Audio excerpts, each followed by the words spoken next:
All right, good evening, good morning, wherever you are. And if you're watching the second installment of Lady Blackbird for the Gauntlet, welcome back. We have our same four players as last week. My name's Rye. I use he, him pronouns, and I'm the facilitator tonight. Brian, do you want to just say who you're playing and introduce yourself real quick for everyone? Sure. I'm Brian, he, him, and I am playing Natasha Siri, aka Lady Blackbird. Excellent. All right, Shane. Hi, I'm Shane. I use she, her pronouns, and I'm playing Lady Blackbird's bodyguard, Naomi Bishop. All right, Jim. Hey, I'm Jim Crocker. I run and play a whole lot of games on the Gauntlet. You can find me on Twitter at Jim Likes Games. I use he, him, or they, them as you prefer. And I am playing Cyrus Vance, captain of the Owl, unjustly kicked out of the Imperial Navy. All right, and Snargle, Sean. Hi, I'm Sean. I'm back on my BS, and I am playing Snargle, the hotshot pilot of the Owl. Great. All right. So last time we met our characters in the brig of an Imperial cruiser. They teleported out, cracked some heads in the locker room, rushed through the ship, doing some damage, loaded Cyrus Vance. Was barking orders, acting like he was in charge with their stolen uniforms, got their ship refueled. They took off, dodged a little bit of incoming fire, and managed to zip away into the ether.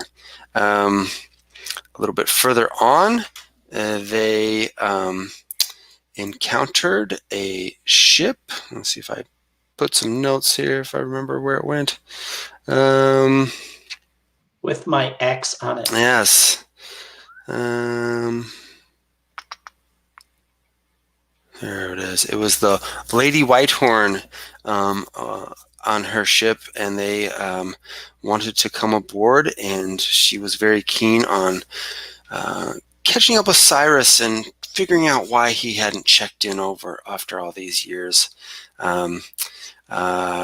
Cyrus wasn't interested in that, so they ducked below the acid fog for a moment or two and managed to elude them and found a disabled Imperial cruiser down there, left it where it belonged, rotting away, even though its emergency beacon was flashing, and arrived at Haven, where Natasha went to a bar called Carlitas, and there she found her contact Cheston, who is also a goblin, and they began negotiations with Cheston by paying his tab and inviting him back to the ship. So I was hoping to start tonight with maybe a scene in the canteen of the Owl, with Lady Blackbird and Cheston sitting at a table, kind of hashing out exactly what the plan is and what it is she needs from him. And then I think we can bring in Snargle and Cyrus at any point, since Cyrus has maybe some knowledge that might be pertinent here. And Naomi, you can feel free to lurk threatening behind Cheston, or be engaged as you see fit. I think as you guys were walking back to the Owl, Cheston had, when you first met him, he was kind of a youngish looking human, a little bit short, on the short side. I'd been playing some darts, but had kind of snuck off to the restroom and come back out as a goblin. But even as you're walking back to the Owl, you kind of notice that his face is constantly kind of shifting form, and it seems like he's almost like picking features off of people that are walking in the other direction and just like trying them on as you're walking through. So you're not really sure if you've actually seen like his real face yet. But here you are in the Owl. I think The first thing that I should say is just that Cheston is looking around the owl as he sits down, and he says to you, Natasha, "You want to fly through the remnants in this? Like, I'm all up for a good job and a well-paying job and a job that makes sense. And I don't mean to say, Miss, that maybe you don't have business there, but I'm not really up for a suicide mission. This ship just shoddy workmanship is all I have to say. I really think, I have some friends. For the right price, I could get you on a better ship."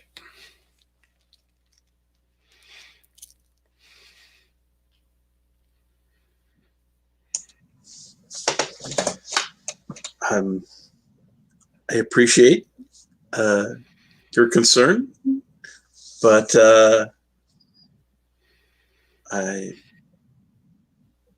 looking to hire you because I believe you may know how to find Uriah Flint among the remnants, not for your ship appraisals or mechanical critiques. His eyes widen, and it's not just that they widen; they like actually widen, kind of like anime style, right? They just, and he, ooh, yeah. I didn't realize we were doing quite that job. I know where Uriah Flint is, and I know how to get through the remnants. But really, like, no offense, Miss, you're well dressed. You seem reputable. Can I ask why you want to go meet with His Majesty?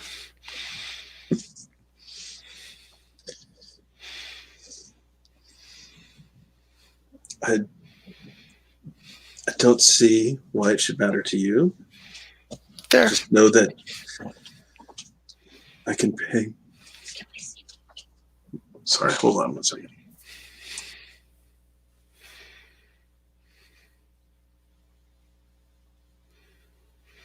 And Cyrus and Snargle, feel free to walk in on this conversation whenever you're ready to. So, or just, you can even say like you're lurking there, listening in on this in the hallway or whatever. Well, I think Cyrus was at the essentially like the wireless station, dictating a message to the family of that soldier that got killed on the Owl. Aw. And basically saying that, he served with distinction, and here's his, and here's his pension, and I wire them money. Oh, all right. And then like return back to the ship. And I think I'm probably just kind of walking up the gangplank, feeling better about myself as I hear this conversation going on in the, and I come walking up, and I just like come around the corner, and I'm just staring at Natasha, talking with this person who she has brought on board my ship without asking me. And like my jaw is just, it's like one of these. And I'll go and finish the sentence where we left off. Essentially, I'll pay you for that information, and Uriah will reward you further on my arrival. Okay. Well, that's good, but I'm going to need something up front significant. And really, there's two ways through the remnants. There's kind of the safe-ish way that the Imperials are trying to clear through with their frigates, kind of getting rid of some of the trash in the way and clearing out some of the creatures that live there. And then there's the way that the rest of us use that's not quite as safe. And he lists out a figure that's quite high for the first way, and then he lists out an even higher figure for the second way. Let me just go to Snargle real quick. Where are you in all of this? In the back of the ship, a little bit before they got back with our guest, I'd clattered up the ramp with like a rolling cart, bins on top. There's spare parts in there, vials of weird fluid that probably go into engines, or things that probably go in lunches. And I've missed all of this. So if I do come up the hallway, I'm going to be a little bit surprised. Excellent. All right. And Naomi, what's going through your head right now as you listen to this conversation? I mean, I think that I'm pretty inattentive. I don't really, concern myself with the ladies' negotiations and diplomacy and things like that. But maybe just sort of standing back, quietly flexing my biceps, waiting for any need. And then probably like eyes narrowing as Cyrus arrives. Still not really trusting him. All right. Rye, do you mind just, I'm stepping out of character for a moment. Can you just type the name of the goblin into chat or put it in the NPC tab or something, just so that I've got it? Cheston. Excellent. All right, cool.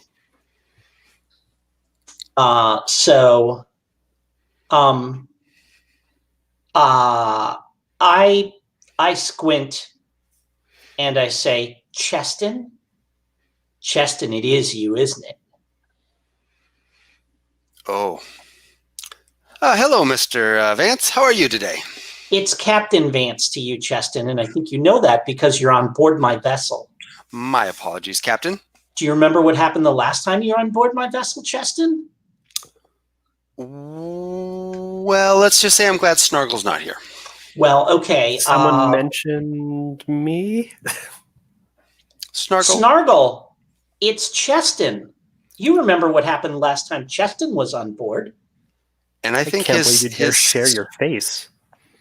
His smile gets big, and then it gets a little bigger, and it's like almost to his ears, and the teeth go from being kind of square to sharp. Snargle, goblins, when they hate someone else, kind of go into a blood feud. And there's two ways to end these. The first is to kill the person. What is the second way? The second way is this aggressive posturing. Where it's like a disgusting peacock routine where they do peel their face back and it's all teeth. They try and take up entire doorways and block light and spook people, including each other. Excellent. Well, you can see he's starting to like ruffle feathers in that manner. And he says, look, Cyrus, the lady asked me here. I realized it was your ship, and I was a little nervous about that, but what happened last time wasn't entirely my fault. And I am willing to, share the amount that the lady here is paying me for your good piloting to make up for the small bit of damage that happened. And then he goes, Snargle.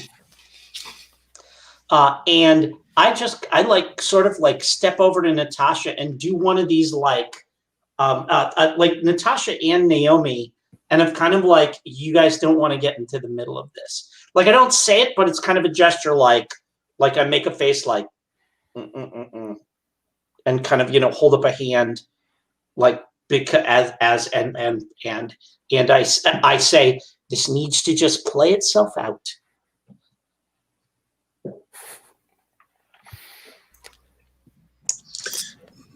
I think I probably just sidestep slightly behind Naomi.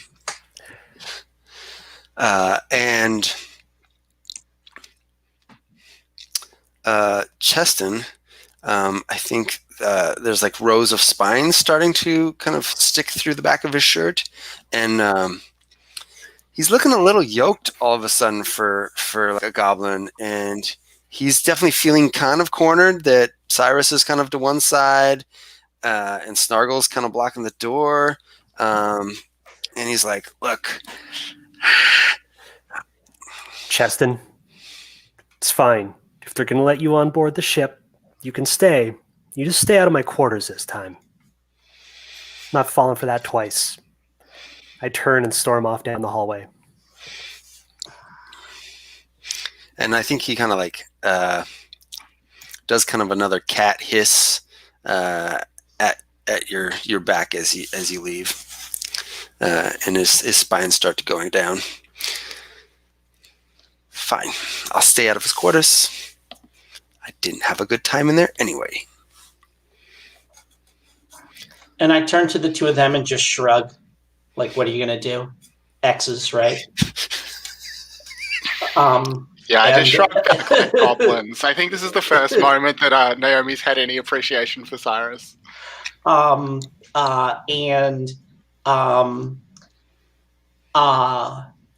say, so what exactly has Cheston here promised you? Is he going to lead you to the hidden heart of the blue? Is he going to take you to the graveyard of Leviathans? All things that I could do. Yes. Well, so I'm because I'm curious.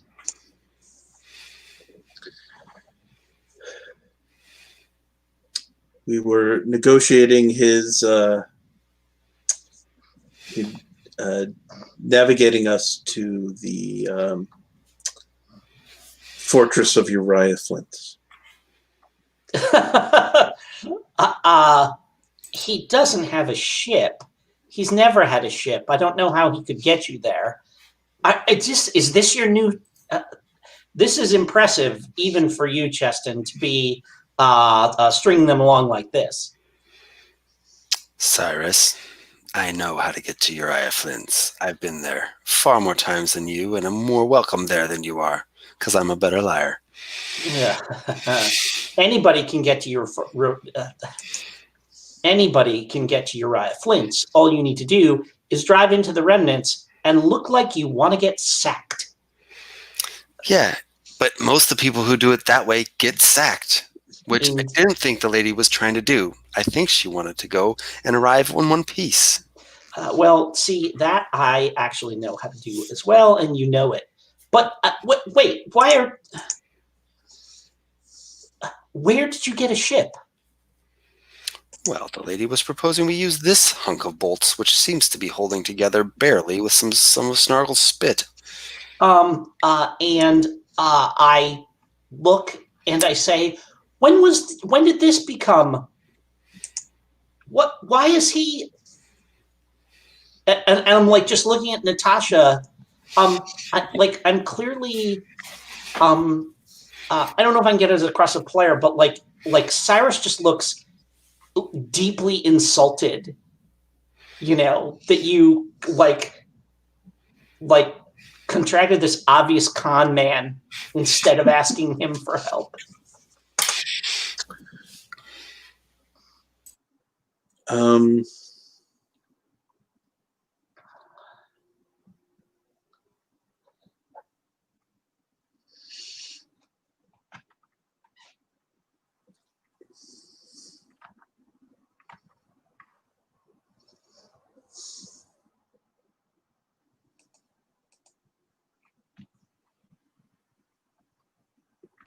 So I turn to Natasha. Oh, go ahead, Brian. Well, yeah. Go ahead. So I kind of stare at him, stare at you, stare at him, stare at you, stare at Naomi, like look at Naomi, and look back to you, and say, how much is he charging you? We were just in the middle of those negotiations. I don't think we'd gotten to a final price.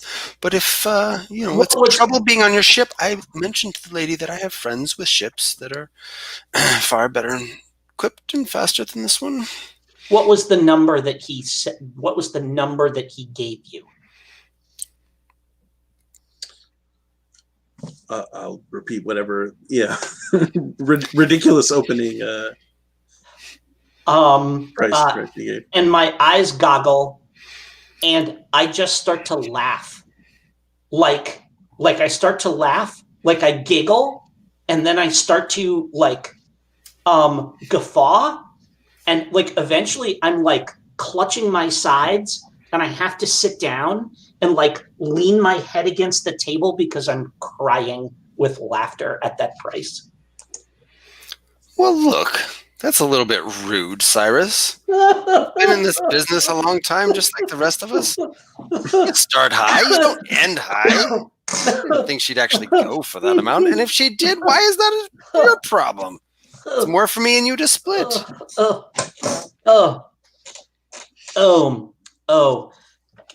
Get off of my ship, Cheston. Well, look, the lady asked me here. Is it the lady's ship, Cheston? No, but I just want to make sure that she knows that she can still avail herself to my services if she needs them. She will not need them. I will guide her there for a pittance of what you are asking. Naomi? Milady, I feel strongly that I should eject either the goblin or the captain from this ship, and I await your instructions as to which you would prefer. I don't think either is necessary. Damn it. Fine, I'm going. I shall be back at the bar if you need me, my lady. And he does kind of a fancy bow and then looks at you, Cyrus, and spits on the floor and walks out. And I holler after him, I hope she didn't pay your tab, you parasite. Snargle, are you doing anything as he walks out? Are you letting wait for something? Or? I'm up in the cockpit and I see him heading down the ramp, and I make sure to gun the engines just a little bit to belch a little bit of smoke as he takes off. Okay. I wave out the window. Okay. And smile a little if he waves back. I think he makes an obscene goblin gesture back to you. You can let me know what that looks like. All right. All right. So, Natasha,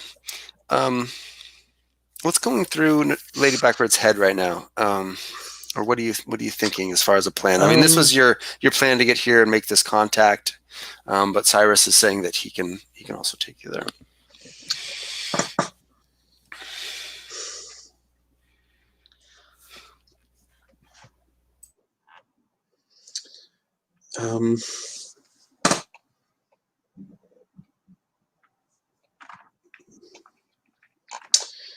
Yes, I'm sorry, Captain. I guess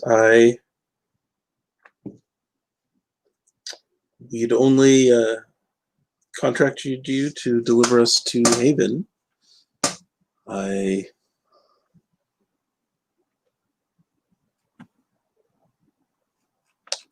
didn't want to assume you'd be taking us anywhere and everywhere. Well, I appreciate the consideration, but Lady Blackbird, given that now Uriah Flint and everyone on Haven knows your destination and knows this ship, you will need me to guide you safely through there. You'll need Snargle to fly, and Miss Bishop, you will have your work cut out for you. I'm not scared of hard work, Captain. I assure you that if you were not recognized, lady, Miss Bishop was. Her face is well known here on Haven. Whatever rudimentary precautions you may have taken Word is already spreading that the sledgehammer is back on Haven. We should leave post haste. Rest assured, your secret is safe with me. I bear no love for the imperial royalty. They have treated me very badly indeed, and I've been witness to deeds that I need not share with you, but suffice to say, they were sufficient to cause me to resign my commission. But I will see to it that you arrive safely, that you are treated well, and I will endeavor to do everything within my power to see to it that you are safe from whatever it is that you are fleeing, because to go to Uriah Flint, it must be something very terrible indeed. And let's be real, if you're paying us even half of what Chesson was trying to get out of you, we're happy to have you aboard. And I pat Snargle on the shoulder, and I'm like, and there is also that. Excellent. All right. So, Lady Blackbird, are you comfortable continuing on with this crew, I assume, at this point? Or Yeah. okay. All right. So why don't we I think we can kind of wrap this scene up here and move forward a little bit. Snargle, as you do gun the engines and take off to head towards the remnants and the field of broken planets and scattered asteroids that where the fortress of Uriah Flint is hidden, you do see a lone figure kind of watching the ship as it takes off. A figure in a long gray coat with a high collar, and they are definitely watching. So I think we got to turn a couple of keys there. Snargle had a quick mouth. And what else we got here? I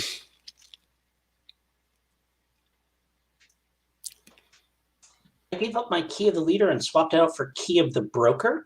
Okay. You like to make deals and trade favors. Hit your key when you bargain, make a new contact, or exchange a favor. Okay. Yeah, sure. And then I think Naomi definitely held up her vow of not resorting immediately to violence and breaking the goblin's neck. And then I was looking here, Lady Blackbird. I think you hit key of the mission probably again. Yep. Cool.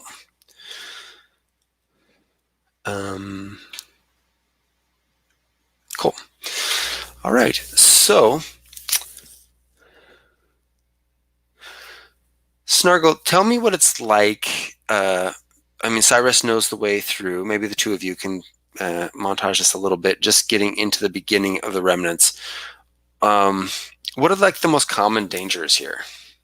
Why is it difficult for the Imperial Navy to kind of track pirates through here or get in here with big ships? That's exactly it. Capital ships are very powerful, but they don't want to spend all their ammunition just shelling their way through this asteroid field.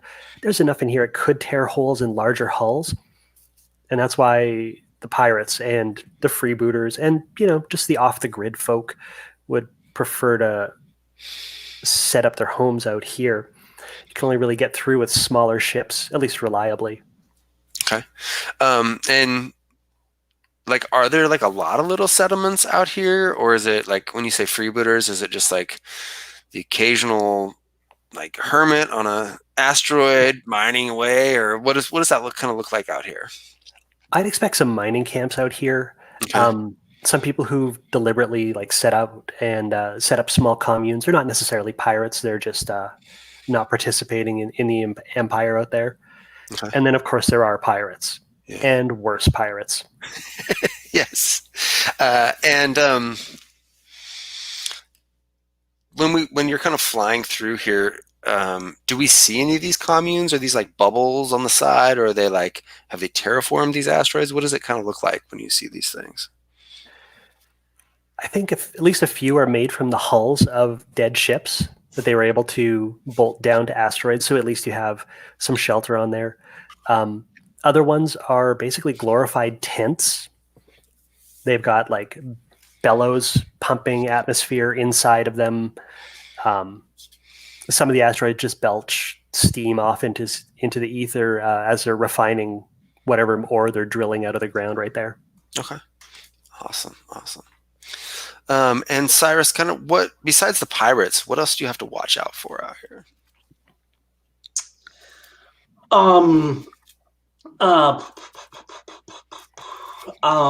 There are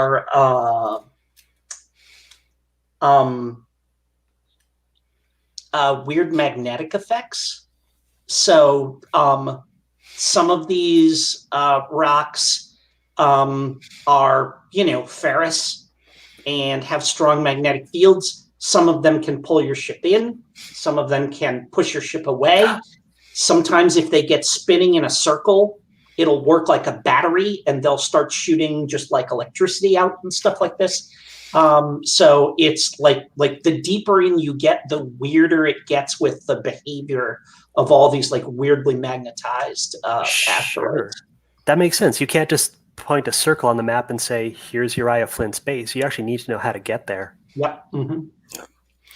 Yeah, and I think that the Imperial Navy has tried to kind of bore holes through the asteroid field in a couple places by blowing a lot of asteroids out of the way, but it's just slow, and they can get their ships in a ways, and then they have to send out little fighters, but it's really time-consuming, so they don't spend a ton of resources on it. I mean, also, all that magnetism, wireless doesn't work in here.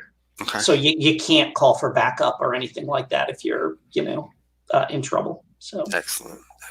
Okay. Naomi, what's something you see out of the window as you're flying by that kind of makes you excited about being out here, being this far from where the Imperial, like, you're kind of out of their clutches maybe for the first time? Yeah, I mean, I think I used to dream about being out here. When I was in the slave pits. This is kind of how I imagine freedom to feel, and I see one of a school of space dolphins swim by, Cool. just like I dreamed when I was a little girl. Hey, come on up here to the co-pilot chair. You can see them. They ride our wake in front of the ship. Yeah. All right. Awesome. So you guys are flying through here, and the asteroids move a lot. So there's some that kind of hold their position, and you kind of expect where they're going to be at, and they're kind of like not checkpoints, but like landmarks. You're like, oh, there's the one that's shaped like, I don't know, the dolphin's tail or something like that over there. And they got funny names or whatever. And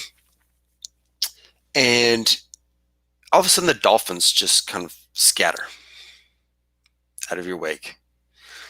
And you see the landmark that you're waiting for just up off to the right. But there's a larger asteroid that shouldn't be here, kind of moving across your path ahead of you, Snargle. What do you do?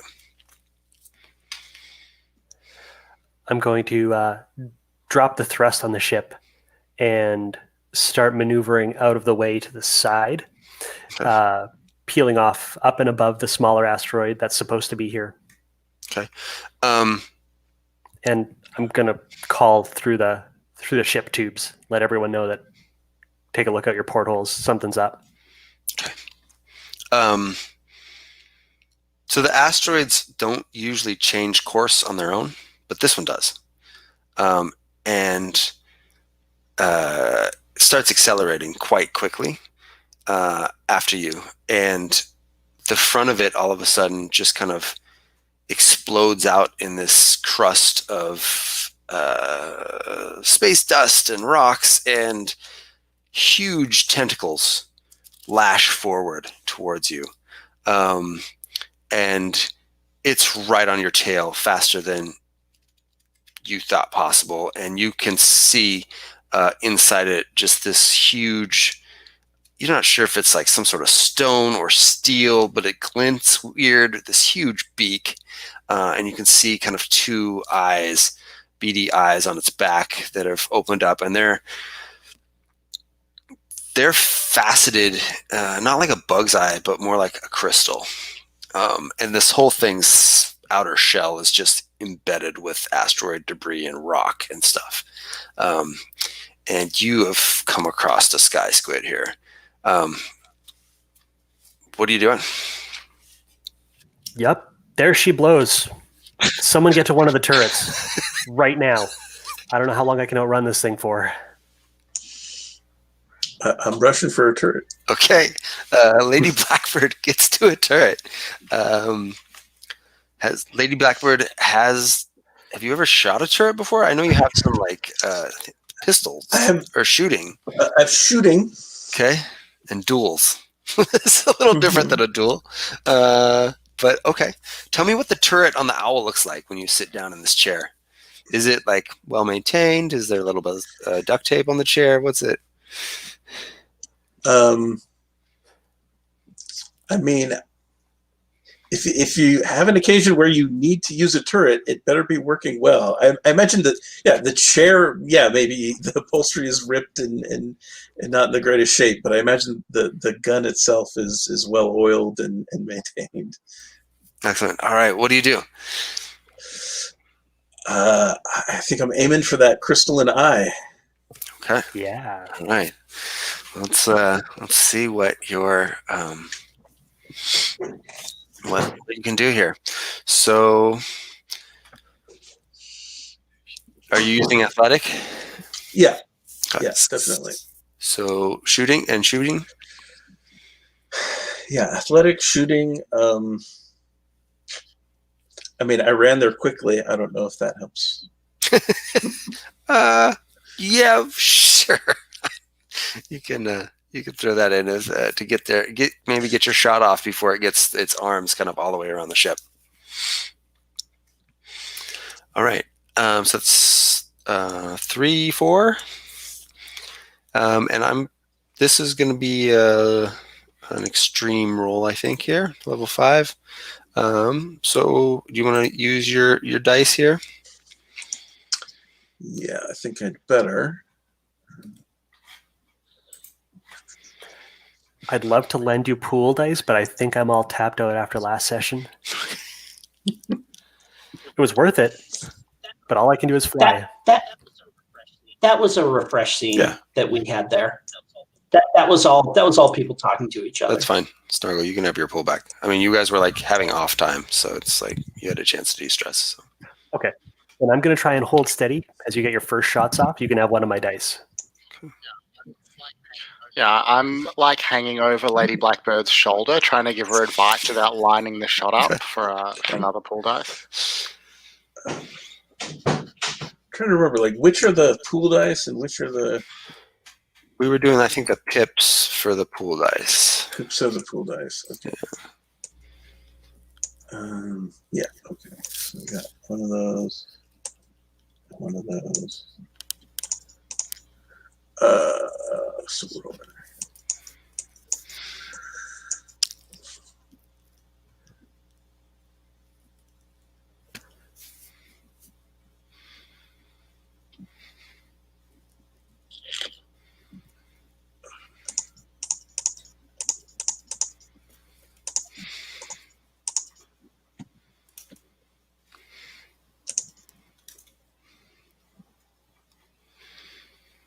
How many of your own dice are you using?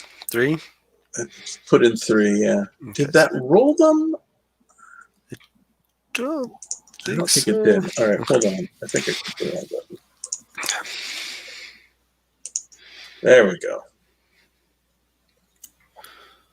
Oh, just barely. I think you got 5? Mm-hmm. All right.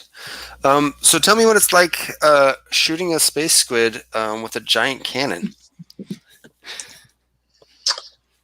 Something I've never experienced before.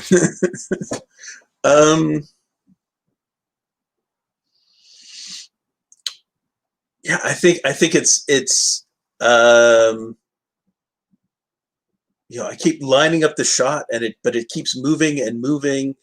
So and there's no point in just firing at the hardened shell of this thing because it's just going to do nothing. And so it's not until it actually the tentacles actually make contact with the ship, and that actually holds everything steady for a moment. And I'm actually able to line up the shot. So it's right at that moment that, bam, right in the eye. And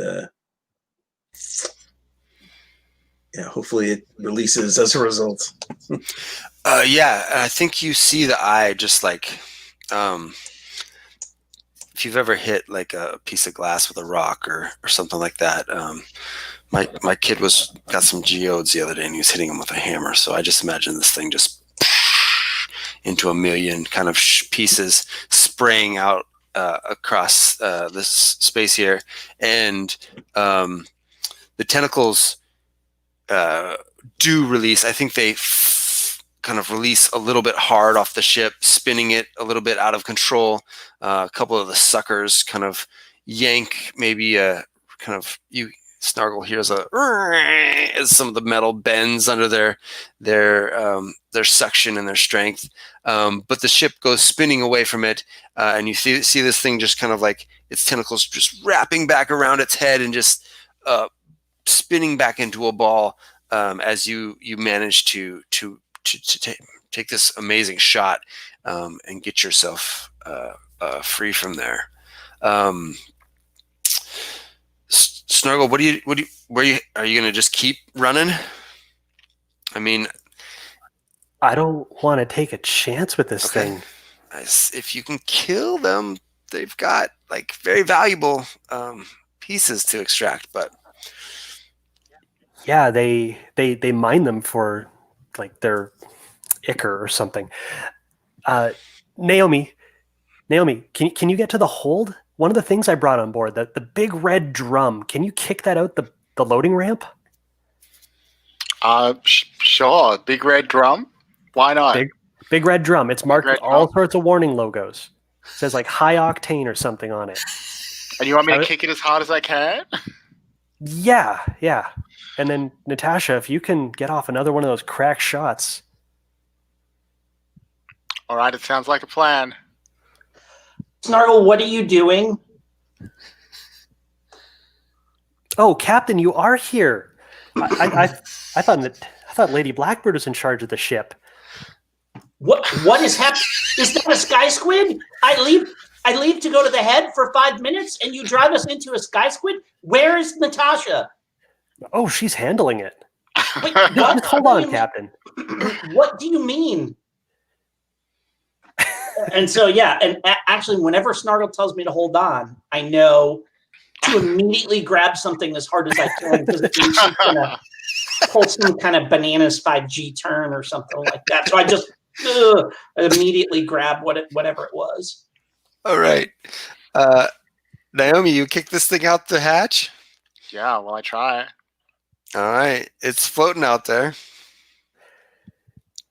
It's not the comedic like crazy Ivan thing from Firefly, but the way that the squid pulled on one of the engines, it does help a little bit.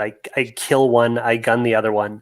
We turn around to line Natasha up for a shot. Okay, Natasha, shot number 2 here. I think this one would be not as bad here. You've done your damage. Yeah, probably just a 3. Oh no, 3. Yeah, I mean it's still like a new gun to you, and you're shooting stuff from a ship, so do 3.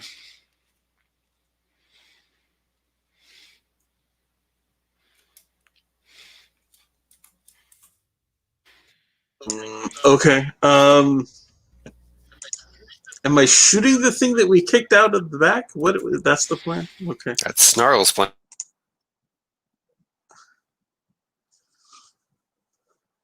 All right. Well, I just had a thought, but do I want to do that? Well, it's just a 3. Okay, so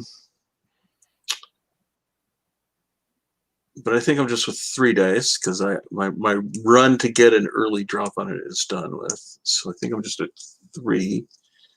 Oh, that's another snarl dice. Let's see. I'll throw in at least one of my own. 5. I'll throw in 2 of my own. All right.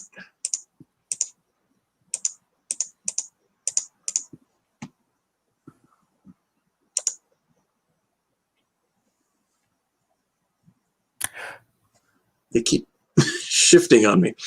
I think I got 3. They seem to have settled on that. All right. Okay, Snargle, what happens? A big whoop.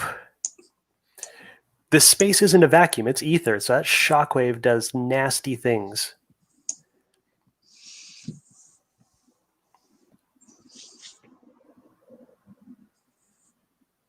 What happens to the Sky Twin? I think its tentacles just like all curled back against the body, and it's just drifting. It's leaking something that looks like it has lightning crackling through it, and it's just slowly tumbling through space, but it's curled up like when you deep fry like the full calamari. Okay, excellent. All right, so what's the plan now? Not get decked in the back of the head by the captain. So, Captain Vance, you feel that shockwave kind of rattle the whole ship. I assume you know what Snargle just did. And I let go, and I kind of close my eyes, and I take a deep breath. All right.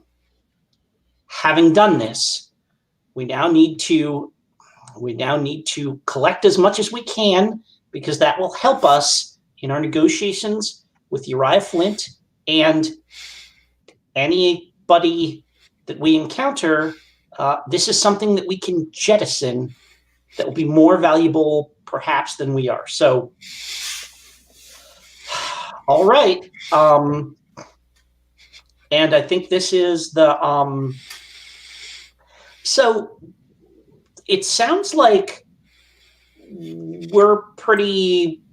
kind of all kind of come to a consensus that there's air out there. Like this is like flying around in the sky.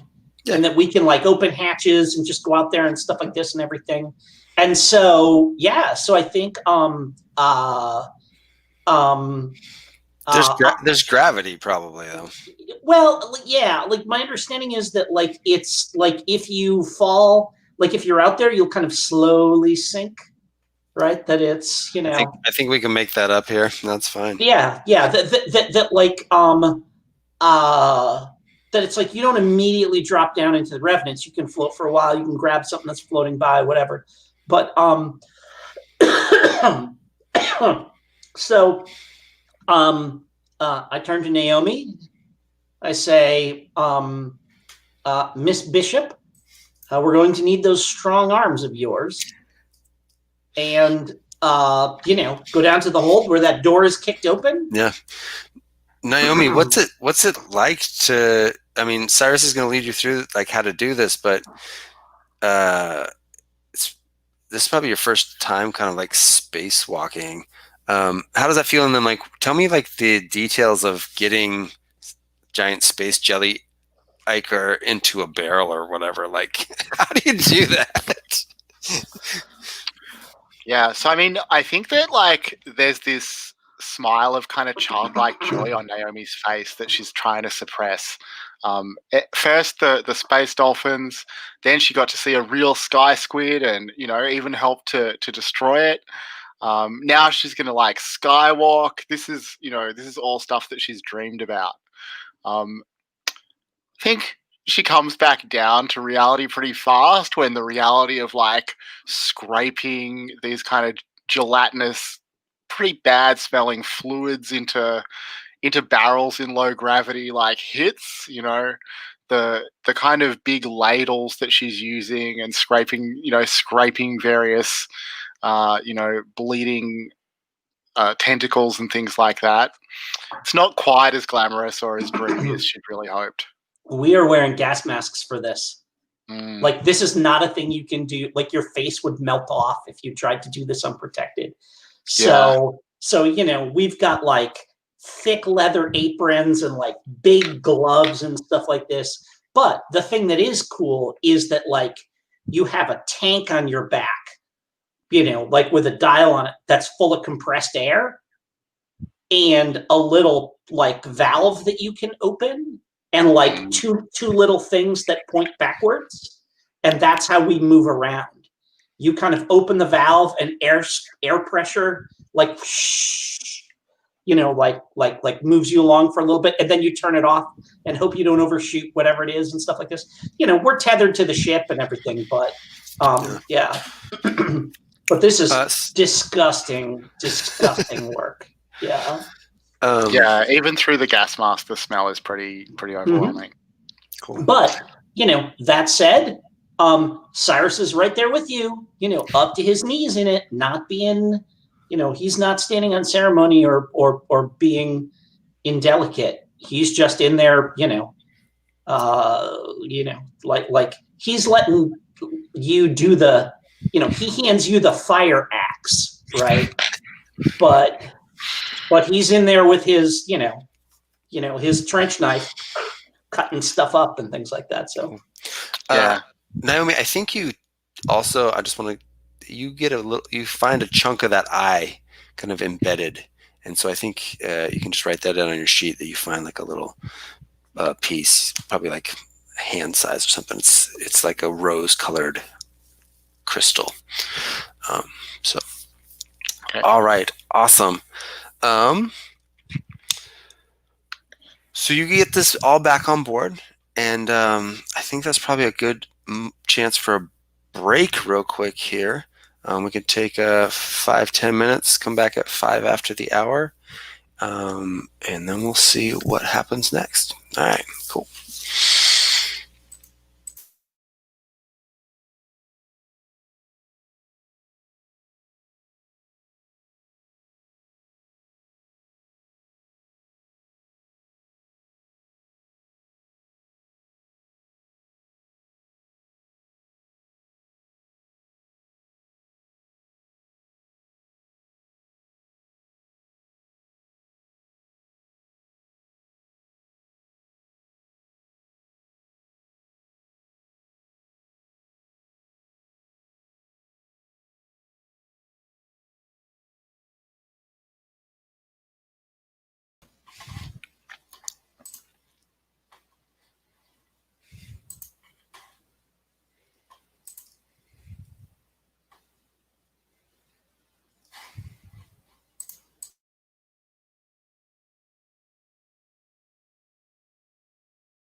All right.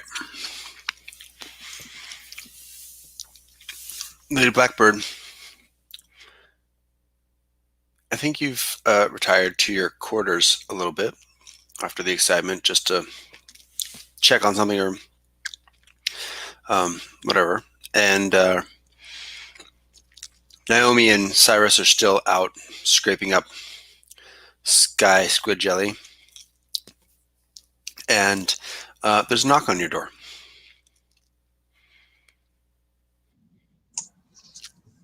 Hello? And Hey, it's not Snargle. Snargle. Oh no, Give me a second. I will. The door slides open. And standing there is a tall, long gray coat. And she says, I'm pleased to meet you, Natasha. Count Carlo has sent me to collect you. You may call me Lark.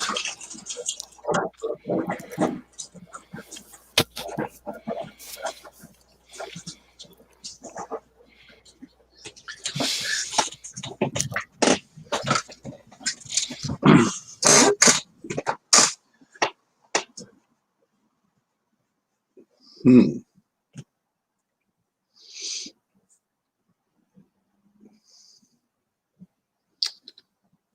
Um,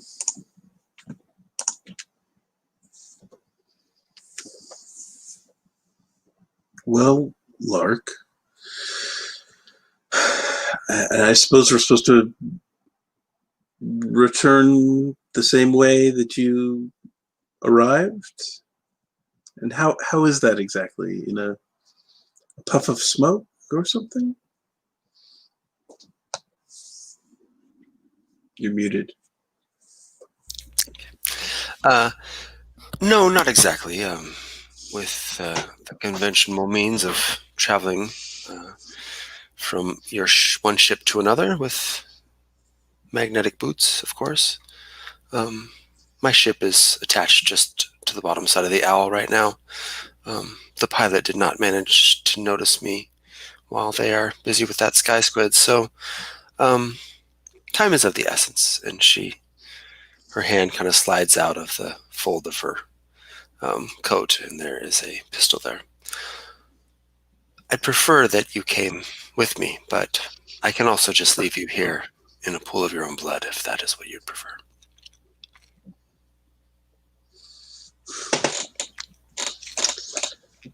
Well, that certainly wouldn't be my preference. I'm sure we can proceed agreeably.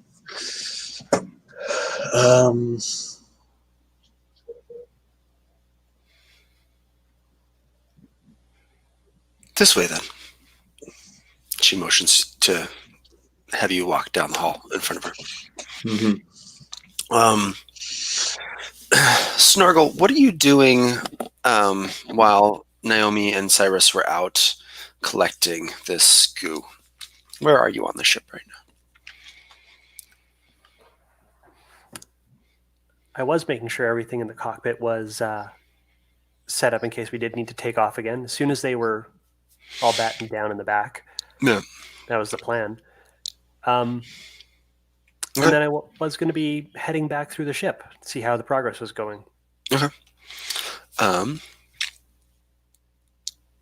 So I think you'll probably catch up to this pair just as they're entering the hold. But we'll go back to Natasha here. Is there anything you would like to say or do with Lark on your walk down the hallway towards the hold where the hatch is open? I mean, I think there's definitely something she would like to do. What exactly that would be?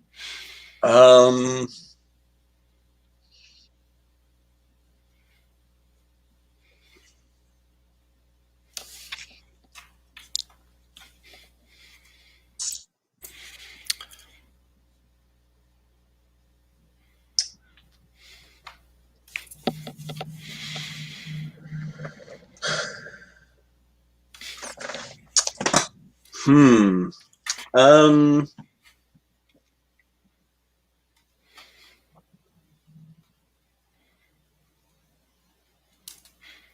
Do you want to try and use your magic, or Yeah, I mean, I think that is probably the way to go. Once we're, I mean, I'm my magic is mostly to do with wind and lightning, so I'm waiting till we're out in the open to so like you deploy that.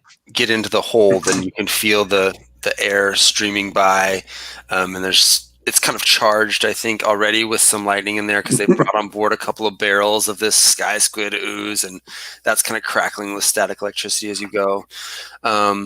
Snargle, you see them just ahead of you, this woman in a gray coat leading Lady Blackbird into the hold. What's your plan? Just so I kind of know where you're at when shit hits the fan here. My plan was going to be to stop by Natasha's bunk and congratulate her on her amazing handling of things earlier. But seeing this other person on the ship now, that's 2 new people on the ship today, and I'm not feeling good about that. My goblin arms lengthen a little bit, and the claws come out. They're usually held back to a nice polite length, and they are not right now. So that's when I do start congratulating Natasha. Hey, good steady hand out there. You're real good with a turret.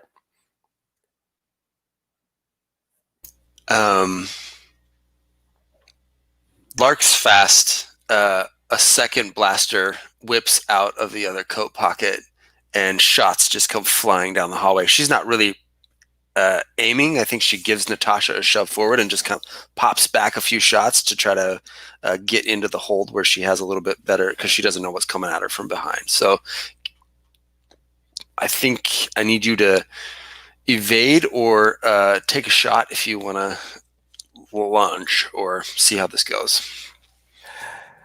Well, yeah, I'm a goblin. I'm agile. I'm quick. I'm a tumbler, and I want to close the distance so that pistol isn't a force multiplier anymore. I know the ship and the hallway, so I'm kind of barrel rolling down the hallway towards her, and hopefully with the pointy bits first. Okay, excellent. 1 for me, goblin, agile, quick, tumbler, 5. Okay, and Natasha, do you want to, as you hear Snurgle's voice here, do you want to simultaneously act, or do you want to wait until after we see what happens with this roll?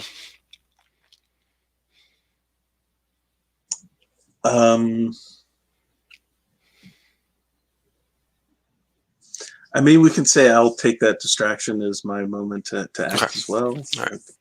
It seems more interesting. Okay. Way. Snargle, why don't you give me a roll, and then Natasha, let me know how many dice you're throwing down with your spell here and what that's going to look like. Nope, you're muted. That's okay. I was just counting for everyone's benefit. It looks like 4 successes. Okay. I didn't have a chance to give you your thing here. Let's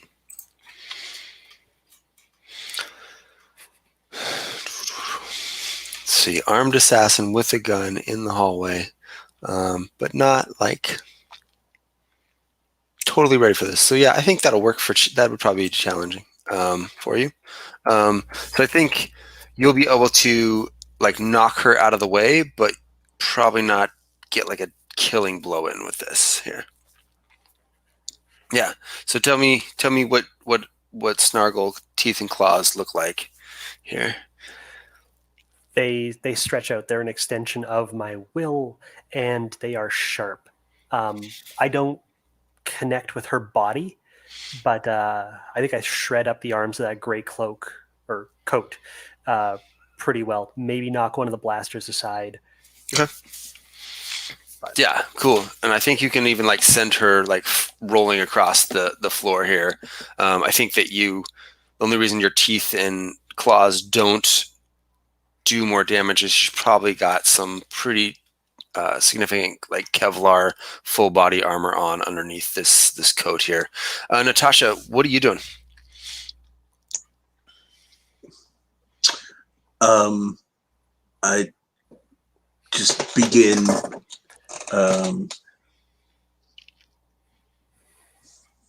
speaking my magical spells. I think I'm using like all the tags.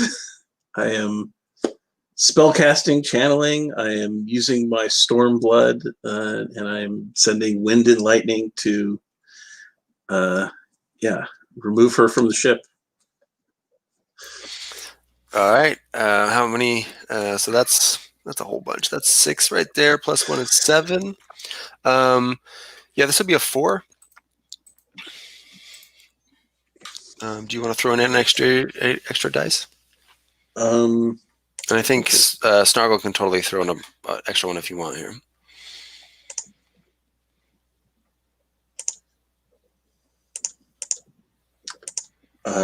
Yes, I'll just roll all my dice.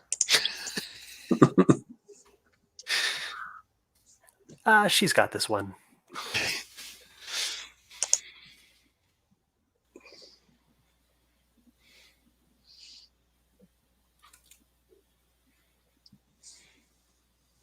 Seven. Okay. Well then. So Snargle comes flashing down the hallway, knocks her to the ground. One of her blaster pistols goes flying. He's shredding her. I think she like kicks him off, starts trying to roll over, bring the blaster back up into position to try to regain control of the situation. And what does Lady Blackbird do? What happens with this lightning and this wind? I mean, you can do with 7 successes. You got full control here. You go ahead. Yeah, I mean,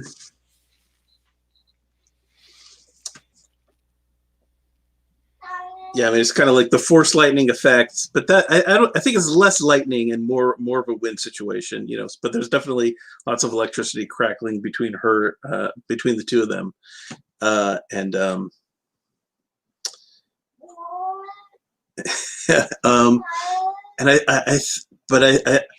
lots of wind whipping in from out of the ship and around, and her hair is just all flying straight up, and but then she basically she's speaking in some indecipherable language, casting the spell, but then it ends with her just basically drawing in breath and then just blowing her off the ship. Snargle like hooks a foot in between some pipes. Excellent. Okay, so she just goes spinning out. And I think she goes kind of like spinning, like I think exactly, Jim. I think you and Naomi are kind of like, whoosh, this person just kind of like goes pinwheeling past, and both of you have to like brace yourselves real quick to hold on as this gust of wind sends this person spinning fast. And as you look back at the owl, there is a mottled gray colored ship. It's kind of long and skinny, and it's just kind of like looks like it's just like hovering with some sort of magnetic, so it's not even touching, and that's probably why Snargle didn't feel it there. It's just kind of barely just hanging onto the bottom of your ship, and it's got a hatch open there.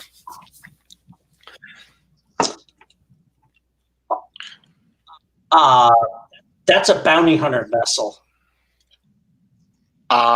We need to get back on board immediately. Wait, our ship or their ship? I'm just cranking my valve all the way open and. Okay. Yeah, I guess I follow the captain. So you guys land in the open hatch, and Natasha's there. Natasha, what's the aftermath of this look like? Are you exhausted, or are you just like? I mean, she's not exhausted. I mean, she looks pretty ruffled. I mean, her hair is now falling down and is just a complete mess. And there's kind of just static electricity, like kind of crackling. Okay. And I just come like careening into the hold, like bounce off the floor. I'm throwing this thing off, and I'm rushing over to the Lady Blackbird, and like I run up to her and I do the thing where I like take her by the shoulders and I say, "Are you all right? What happened? Are you hurt?" And then like I realize what I'm doing, and then I do one of these, like that, and I also realize that I'm like reeking of like squid guts and everything as I'm, and then I say, "Oh, sorry, I'll have to." And so Snargle? I go back to taking my mask off. Like I said before, she's got a handle on it.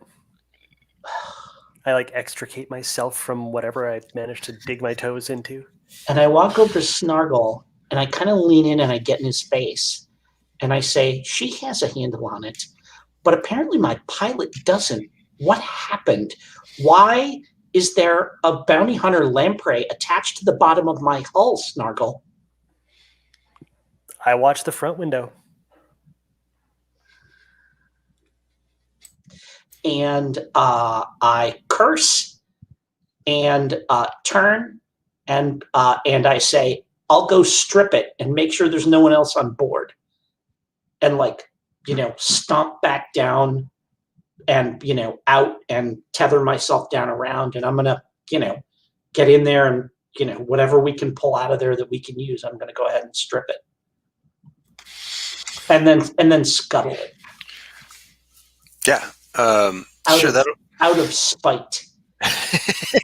Because it's valuable, and what we should do is tether it to an asteroid so that we can come back and get it later. But no, I'm like pointing it down and just letting it go. Naomi, do you want to jump in here? Well, I mean, as soon as I saw that Natasha was okay, I think that Naomi tries to work her way inside the bounty hunter vessel to see if there's anyone still inside who she can violate her vow with respect to. You don't find. Unfortunately, I think you're like, oh, you've got all this like what is it? I want to say testosterone. That's not the right word. Pent up aggression. Yeah. But all the chemicals are going off in your brain, and you're like all mad, and there's just nothing. Like you can smash some stuff. But yeah, it doesn't need to be a person. I am happy to exercise some pent up aggression and just sledgehammer through the ship. Yeah, I think it's adrenaline you're looking for there. Yeah. It's late in the day. Yeah, no, we trashed the crap out of that thing. I'm mad.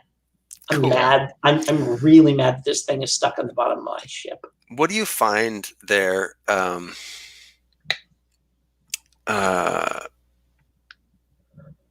Is it like, what does the orders look like? Is it like a sealed envelope? Is it like what is the communication that this bounty hunter got from Carlo? What does it say in it? Remind me, sorry, as a player, remind me who Carlo is? That's who Lady Blackbird was supposed to marry, Count Carlo. Oh, Count Carlo. All right. Okay. It is from the House of Carlo. He has confirmed that he says that he tells her that the reward for bringing her back will be doubled by House Whitehorn if they bring me back as well. Mm. Okay.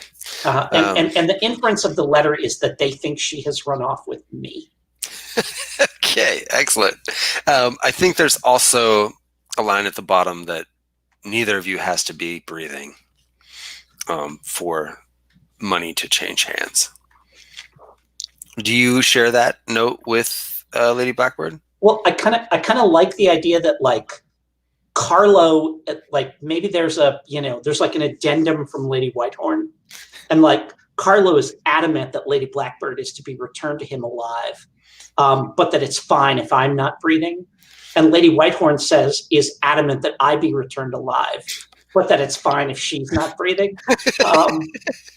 Yeah, so that the bounty hunter could make a certain amount of money either way here. Exactly, okay, yeah. Got it. Can we just set those two up? Yeah. Jeez. That would solve a lot of problems. Okay. All right. So you scuttle the ship. Naomi, do you want to take any trinkets home off the ship as you're bashing through there, or just? No, I want to reduce as much as I can to dust. Okay. Yeah, you have you feel better. Is her bounty hunter medallion on board? No. The medallion that marks you as an official bounty hunter that's licensed to practice. That would be like that's something you got to keep on your person. I think. There we go. Okay, all right. So Yeah. that went flying off into the void with her. Yeah, Okay. for sure. Yeah. All right. So you guys scuttle the ship and start, and you harvest a bit more squid juice. You've got enough on board to keep you well fed and fueled for a while.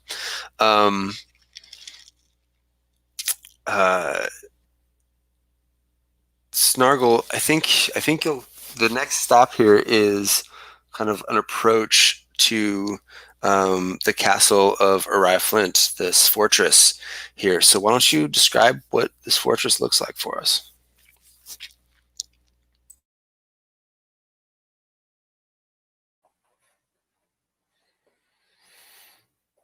Somewhere along the way, this asteroid was like cleaved in two, maybe a collision, maybe mining, but two halves of the asteroid have been braced together.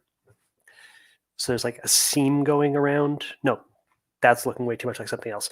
Columns going all the way around it, with towers built outward from both sides of the asteroid, and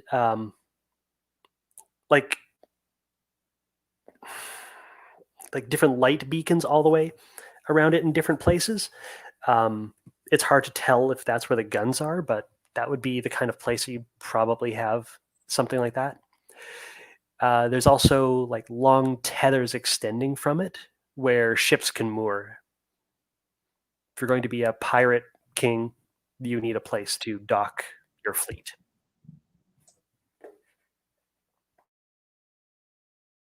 So the approach in is trying to fly steady and not look like anything sneaky is going on, because nothing sneaky is going on. Okay, excellent. Natasha, it's been 6 years. I guess what do you expect? Like, why do you think that Uriah Flint is going to want you back after all this time? Or like, where did you leave things? Like, what's going on here?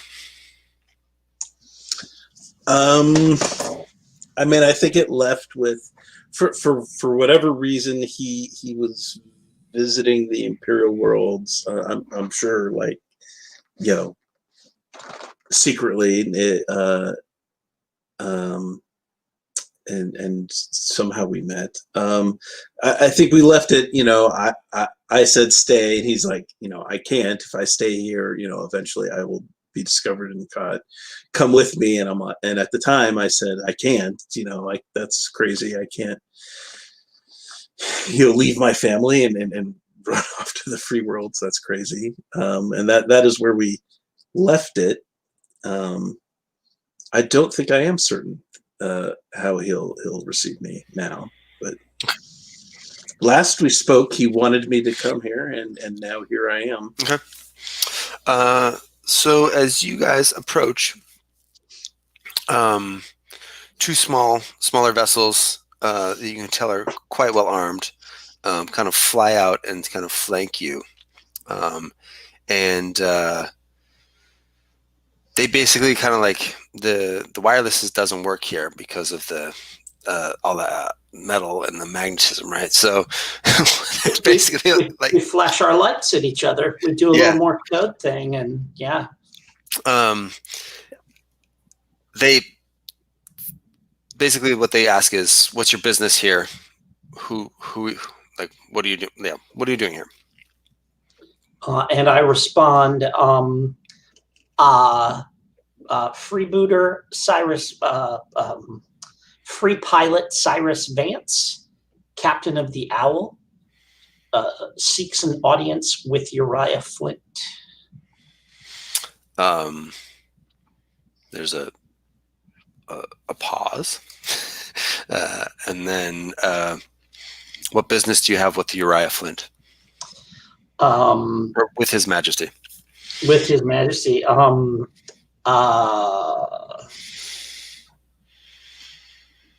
will say I have I brought something from the Imperial homeworld that he's been waiting for 6 years. Okay. So they flash back to hold your position, and one of them, which we do. one of them flies in, and takes a little bit, like probably an hour or so. You're kind of sitting there. The other one's got its guns kind of trained on you the whole time. And eventually, there's some flashing from the actual tower, and the ship flashes you to proceed ahead slowly. Which we do. Okay. You dock, and I think well, you tell me, Jim, is it a platform you dock on, or is it like you tether with a rope and then you have to like jump across something, or is like... Oh, no, I think this is like the entire asteroid is magnetized. And in fact, they don't have guns. What they have are like big turret electromagnets that they can use to grab smaller asteroids and then like whip them into attacking ships and stuff like this. So, so yeah, basically what happens is like they point 4 of those guns at us, and boom, and it's like we're grabbed in a tractor beam, and they just haul the ship right down, and they magnetize it down to the surface of the asteroid. So like we can't take off until they shut those off. Okay, cool. All right. And then from there, I kind of like the idea that the columns, like you kind of get, the columns have like spiral staircases that lead like into the interior of the asteroid there. So yeah. Cool. So you are met at the door to the columns by I think 6 heavily armed pirates. Natasha, you recognize one of them. This is Cyrus's lieutenant. Her name is Marigold Astor. And she looks at you and she says, "I don't fucking believe it. What the fuck are you doing here?"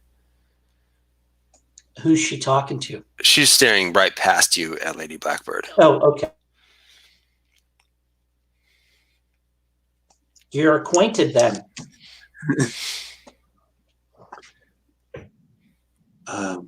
Looking for old friends, I suppose.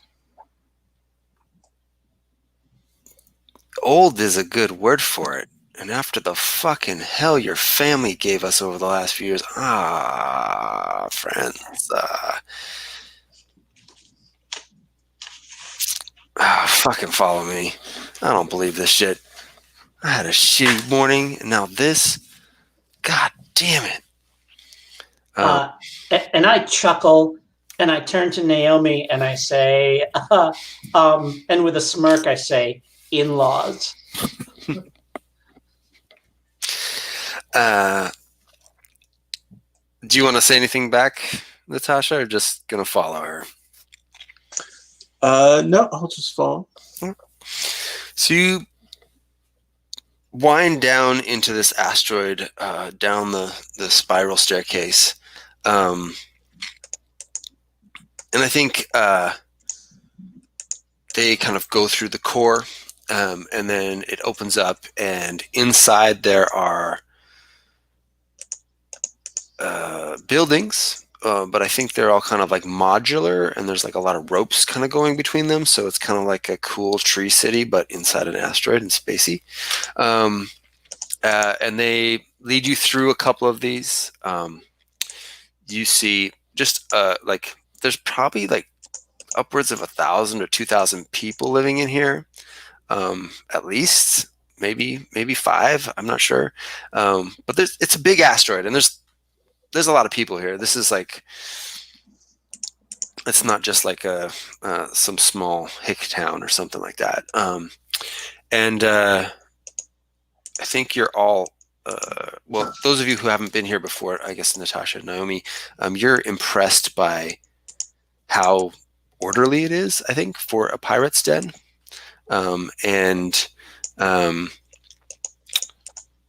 Like there's no eye patches, right? There's probably a lot of tattoos, but there's no eye patches. There's no peg legs. And they lead you eventually into one of these circular spherical buildings, and Marigold turns to Natasha and she's like, y'all just wait here for a second. I'll go see if Uriah has time for this today. And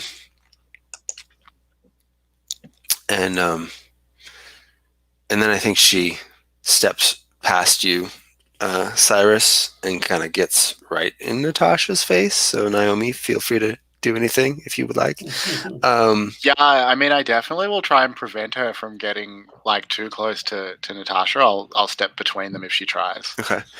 So I think there's like a tense moment where she like steps past Cyrus to get into Natasha's face, and you step in between them, and then there's like a lot of guns clicking around you as the other pirates are kind of like,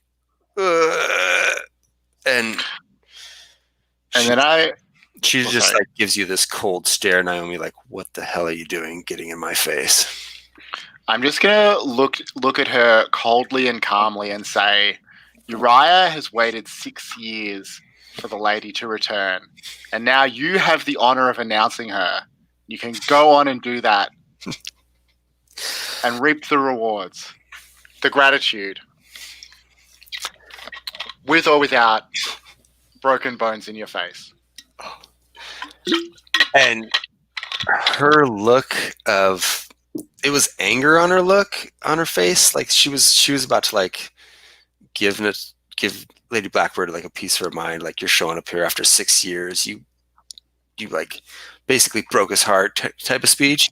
And I think the eyes just narrow, and like the red anger kind of goes to just black, just hatred, as she's like, fine, I'll tell him the bitch and her dog are back. And she spins on her heel and walks away from you. I've been called worse. You flew across the blue for this guy, and that's the welcome that they send out for you? For true love. A goblin may not understand these things, but the lady is on a higher level than us mere servants. The Admiral has always had more charisma than sense. It's how he ended up out here and not back in the Imperial homeworld where he used to live.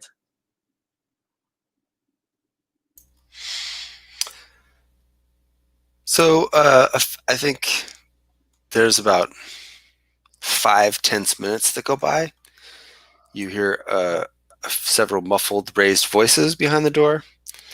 And a few minutes later, Marigold steps out, opens the door, and he's waiting for you.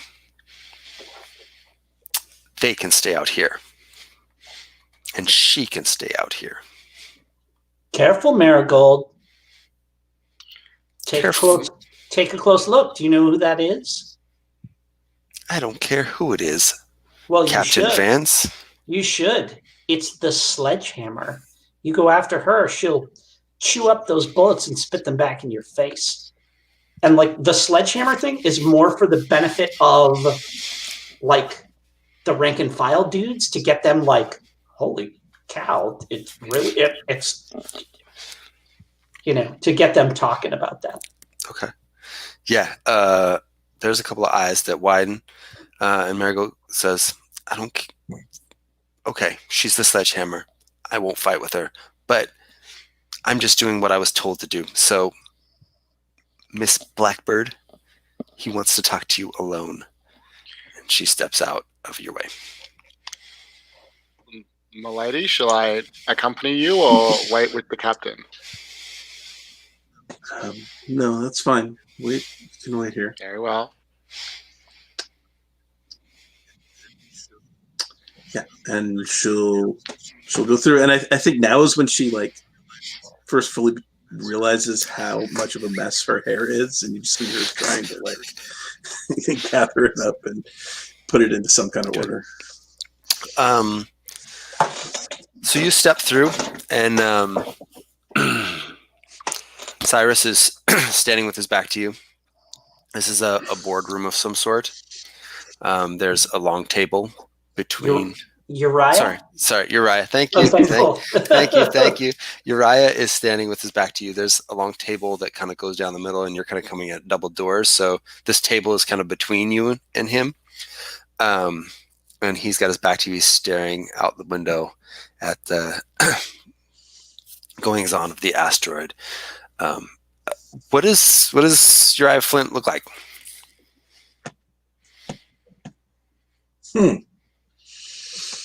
I had given zero thought to that.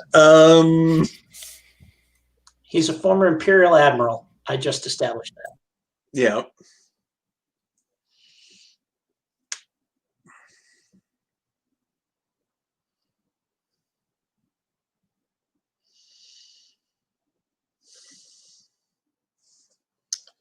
I mean, I first thought is just that he's a large, imposing figure.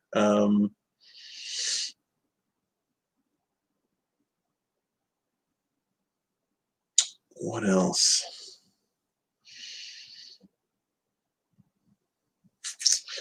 Yeah, I don't know. Yeah, that's fine. So yeah, I think he'll be large. I think broad shoulders, but I think over the past 6 years, there's not quite as much of a V to him as there used to be. He's turned into a ruling bureaucrat, basically, of this colony, and is not out pirating as much and doing that kind of stuff. But I think he's still he's aged well. Can we give him some mutton chops? I feel like he should have mutton chops. I was going to give him some dreadlocks, but we can do both. You can have dreadlocks and mutton chops. You can do both. Sure. Mutton chops are on your face. Dreadlocks are, Yeah. He's whatever, Victorian in the front and Rasta in the back, and that works. But yeah, he's got his back to you. And the door, and Marigold closes the door behind you.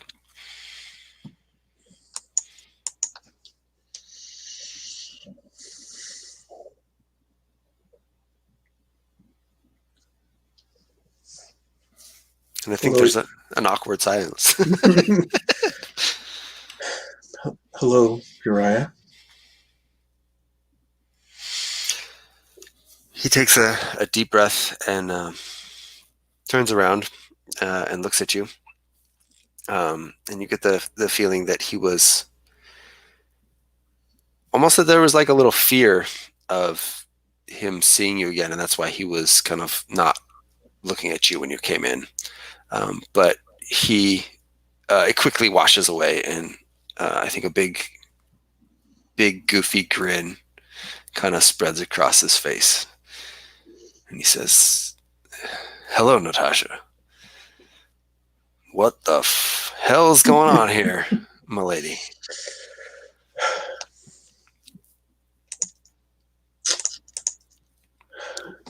Well, I guess you were proven right. The Imperial worlds are no place for decent person. Well, there's no place for anyone who wants to have any fun, that's for sure, too. But I am at once overjoyed and simultaneously very frightened that you are here. Seeing you again brings back many good things, but also brings back the hard, how hard it was to leave you. What are your plans here?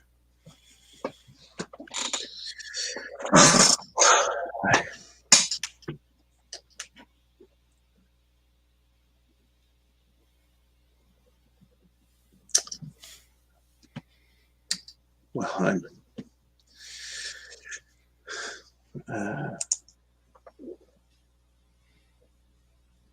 I mean, you're the Pirate King. I don't know that my plans matter all that much. Are you looking for safe haven? Is this just a social visit? A new home for a start. Your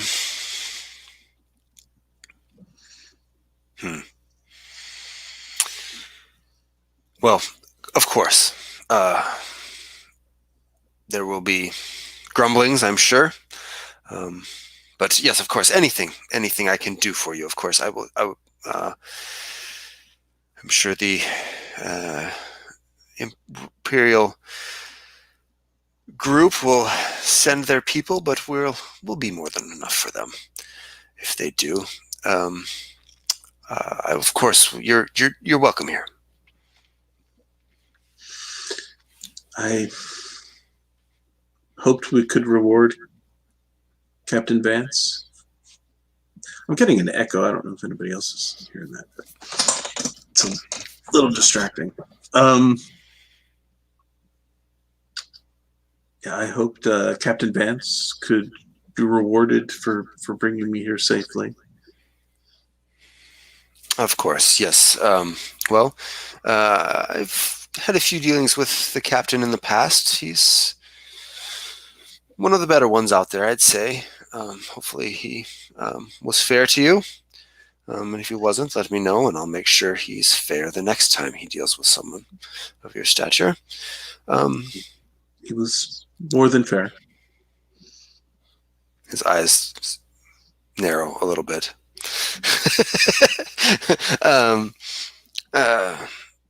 Very well. Let's say we meet again this evening. Bring your friends, and we shall celebrate having you back. Having the Lady Blackbird around us will make many of us smile again, I'm sure. And I think you can kind of tell that he wants to ask like what the fuck's up with us? But he's like trying to stay professional and kind of be chivalrous or something. Very unlike his old self, which I think was very much more carefree and wild.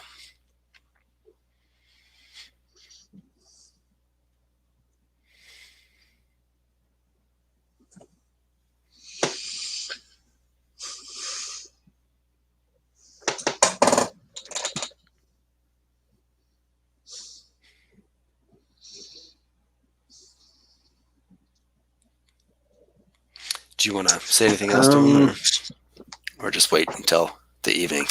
I think she will just wait for now. Okay, great. So you are all shown to quarters. Naomi, what do the quarters look like in a pirate hangout in one of these cool floating buildings? Like, are there like hammock beds? Or are there like I don't know, what's going on here? I quite like the sound of hammock beds. I was imagining more like pallets with straw and space debris kind of spread across them. walls badly patched with all kinds of odds and ends that have. I think they're not this way.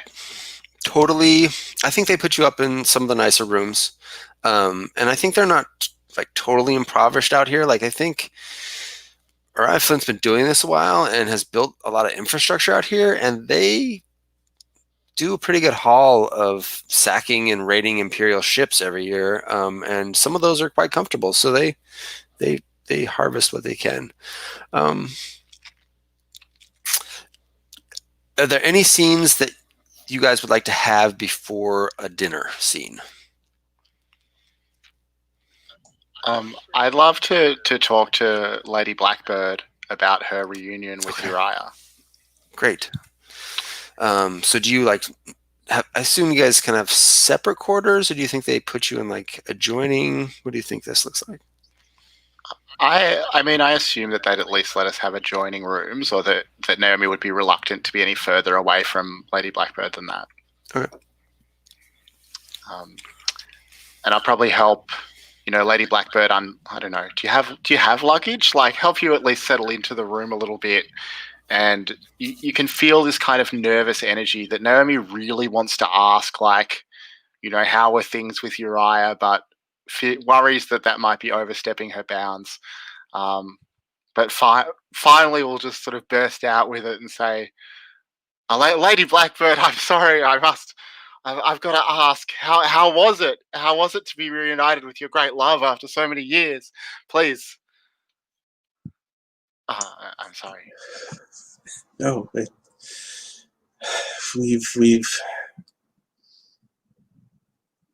we've closed the distance, but I guess time still separates us. I don't know. Maybe that time will close as well.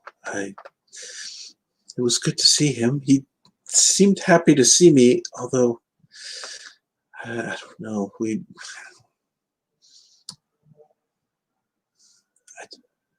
I thought about getting here, and now I'm thinking about all the problems we may cause by coming. Well, of course he was happy to see you. How could you really have doubted that? This is the story of a great romance. There's no time for regrets now. It's everything that I know of life tells me that it's time for you to fall into his arms and be united forever.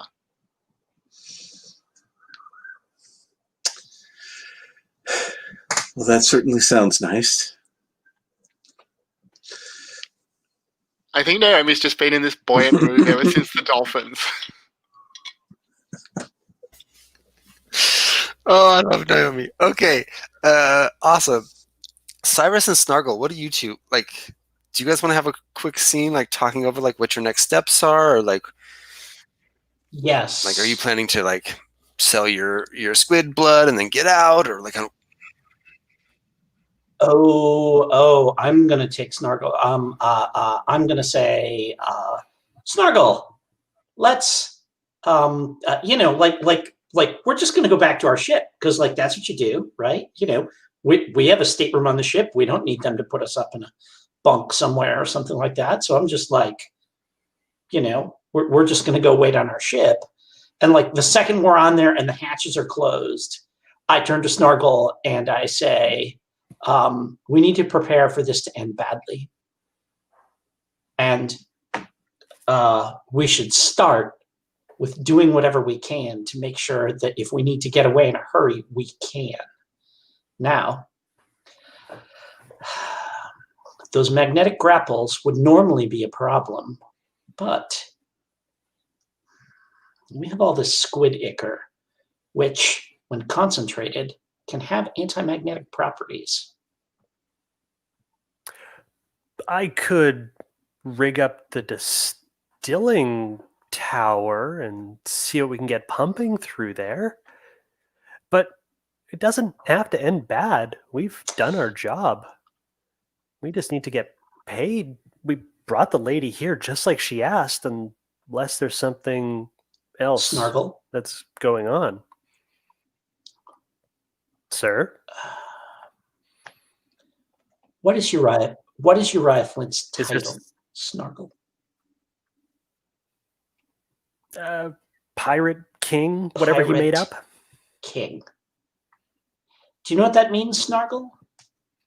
That means that he is the fiercest, most duplicitous, most willing to go to extremes of any of the rogues, cutthroats, and murderous bastards who inhabit this rock. Oh, sure. It doesn't seem that bad, though, even compared to the Whitehorns. But I guess. Snargle, if I fear for Lady Blackbird's safety, if he's not receptive to having her here, his wrath will be considerable. And if we need to leave and of course, I fear for our safety as well, because we brought her here, and if he should decide to direct that wrath towards us, we need to be prepared just in case. But I feel that we should ready the ship to leave in a hurry if we need to, and I do wish to make sure that the lady that she finds her way here properly. Captain, I've got this old goblin tradition. It's called a pinky swear. I need you to hook your pinky around mine. And if we're doing that, you can't lie. Okay? You're not going to make sure that things go poorly so that she has to leave with us, specifically you, right? Because I don't want pirates trying to shoot the owl out of the sky. Just Not on a... Snargle. Mm-hmm. That's ridiculous. Yes, I am totally unfounded, sir. Having done all this work to make sure that she arrives here safely, I would not want the reputation for myself and the owl, and you, I might add, to spread across the wild blue that when we deliver passengers, they meet some terrible fate and that we cannot be trusted as a result. I've just never seen you get like this about cargo, sir. That's all I'm saying. That's all I'm saying. She really wanted to be here. It's not on me to judge. And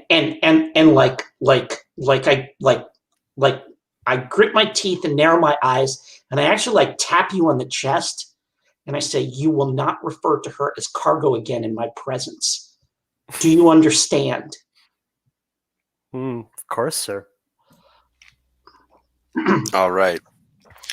Let's end it there and take a quick break, and we'll come back for a dramatic dinner. 5 after or so.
Brian, where are you located at? I'm in San Diego. Oh, okay, cool. Yeah. I used to live down in LA, so yeah. There's always trying to plan stuff for the Pacific time zone is a little. It's not. Sometimes there's a little sparse. It seems like, but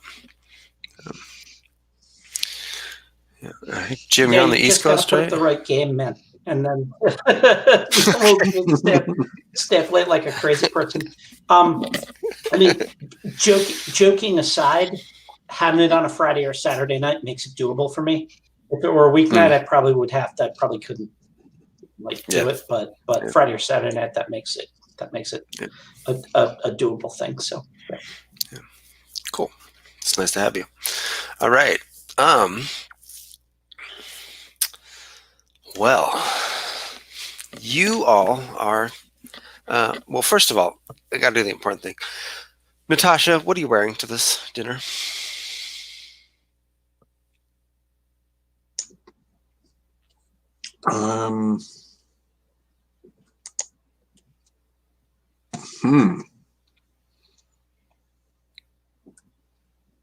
Like something practical, or did you bring like your fancy dining or ball? I don't know if there's balls or whatever, but or do you wear the thing that Uriah has laid out for you when you arrive in your room?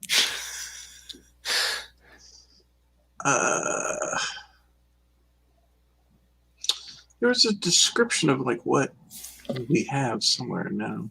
Where the heck was that?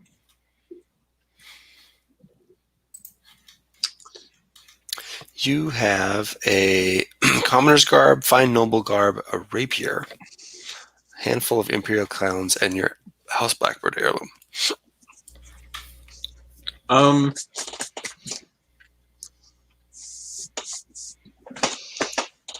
Yeah, I'm probably just dressed in whatever my best is that I've brought. Yeah.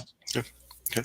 Is it practical, or is it like, I guess, like flowery or flowy gown, or is it like more like you could still like fight pirates in it?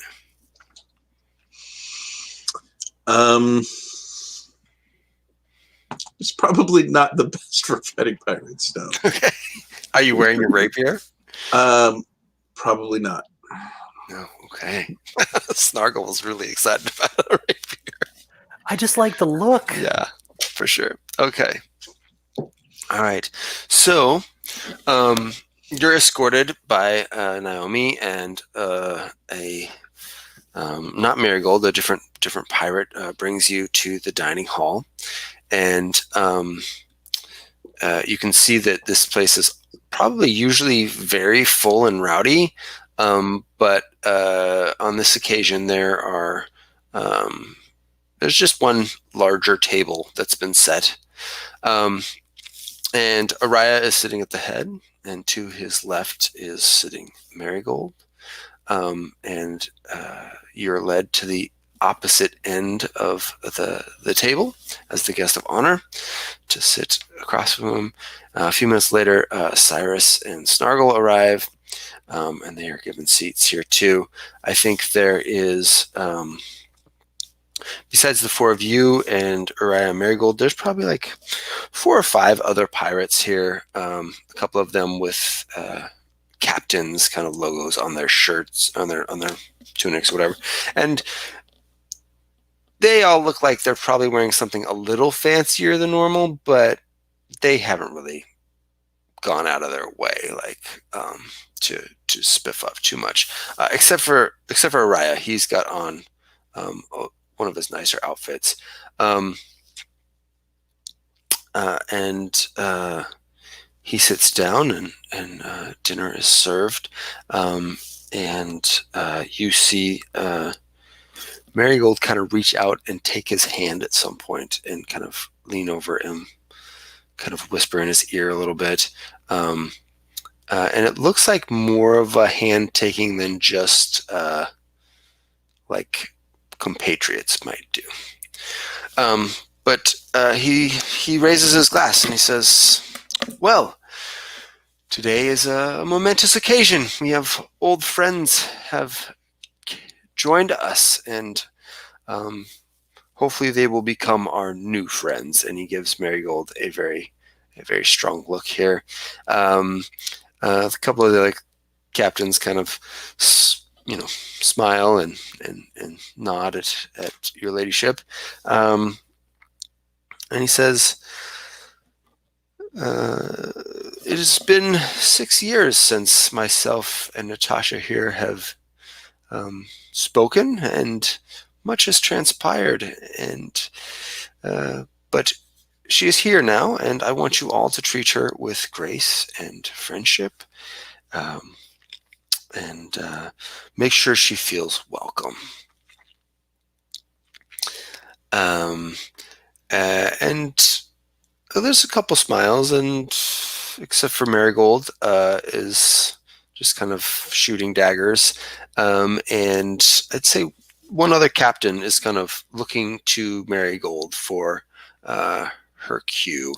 And this is she's kind of sitting in the middle on the other side. But and so he raises a toast all around.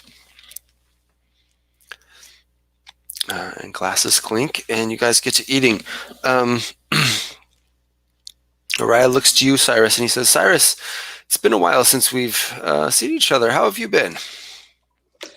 I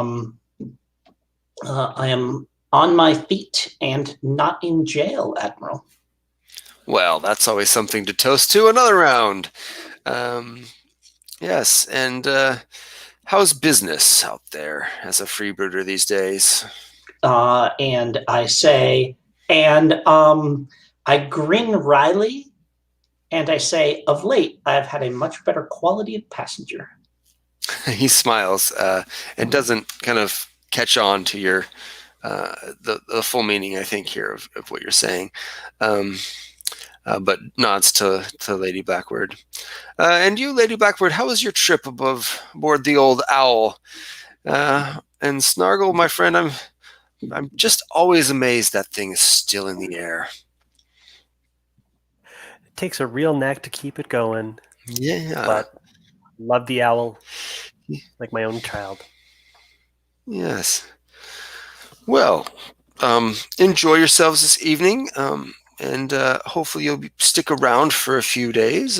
Be happy if you have any additional cargo always to trade with you all. And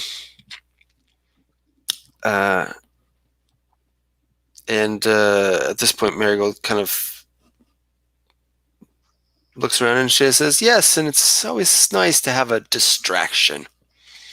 You know, the pirating life gets so dull when we're always just out murdering Imperial soldiers and stealing their things. It's nice to have something pleasant around."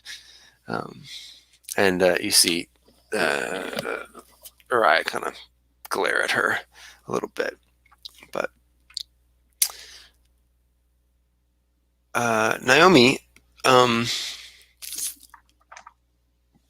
what are you sitting at the table, or did you kind of stand back? Or I think they probably set a place for you. So what are you eating? I really don't know. It's very different from anything I've had before, but it tastes good. You know, my standards are not high. I detect protein and vegetable matter, so you know, there's some carbs in there. I'm hitting all my macros. I'm very satisfied with. I guess we're probably still on the entree, so maybe it's like a soup course or something like that. But already enjoying. So I think it's the meal's going on, and Marigold kind of looks over at you, Naomi, and she's like, "So, Sledgehammer, you've got quite the reputation.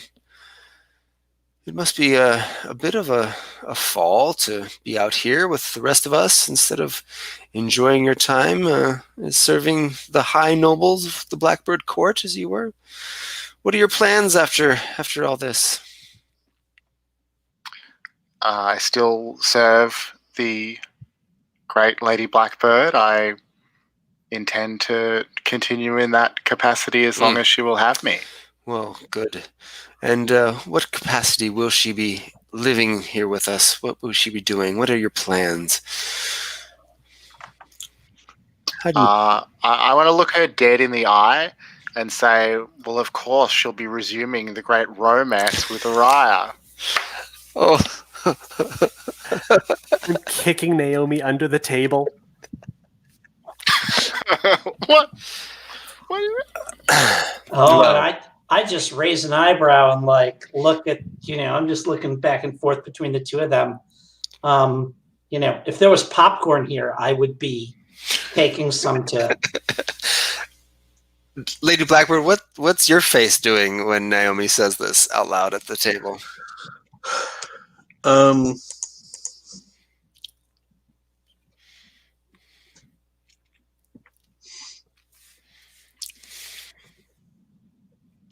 Yeah, good question. I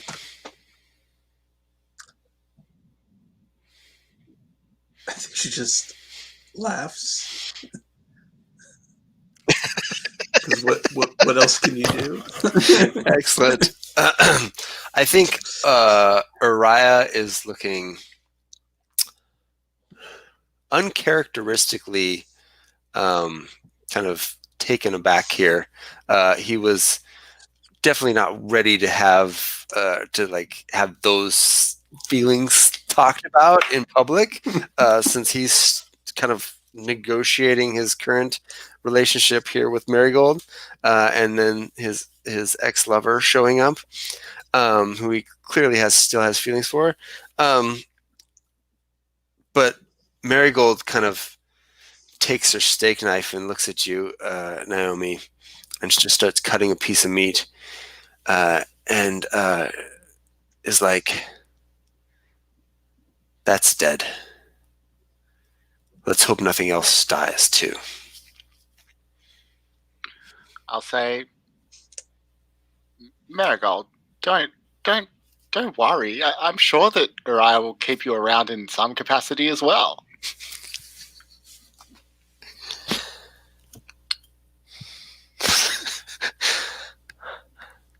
And I kind of lean over to Marigold and whisper, like I kind of like do one of these. And I say, well, I don't know that I'd be too sure of that. I mean, Lady Blackbird's father is the only one that could pardon Uriah Flint and reinstate him back to the Imperial Court. But I'm sure this has nothing to do with that. I'm sure he wouldn't reclaim his former estate and leave you all out here in the blue with no one to lead them. That would be just treacherous even for a pirate.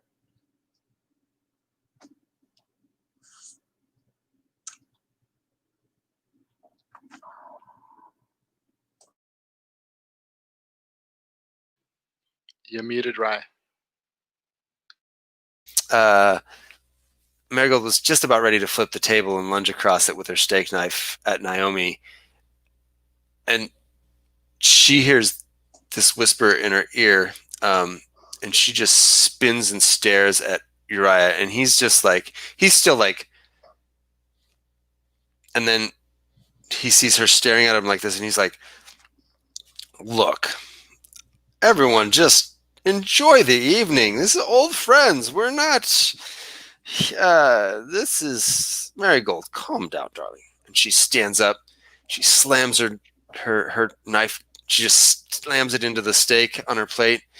She looks at him in the eye and she's like, "I keep this place running.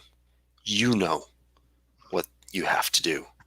And she walks out of the room. And he takes a deep breath and he looks around and he says, "Well, friends, it's always fun being in charge.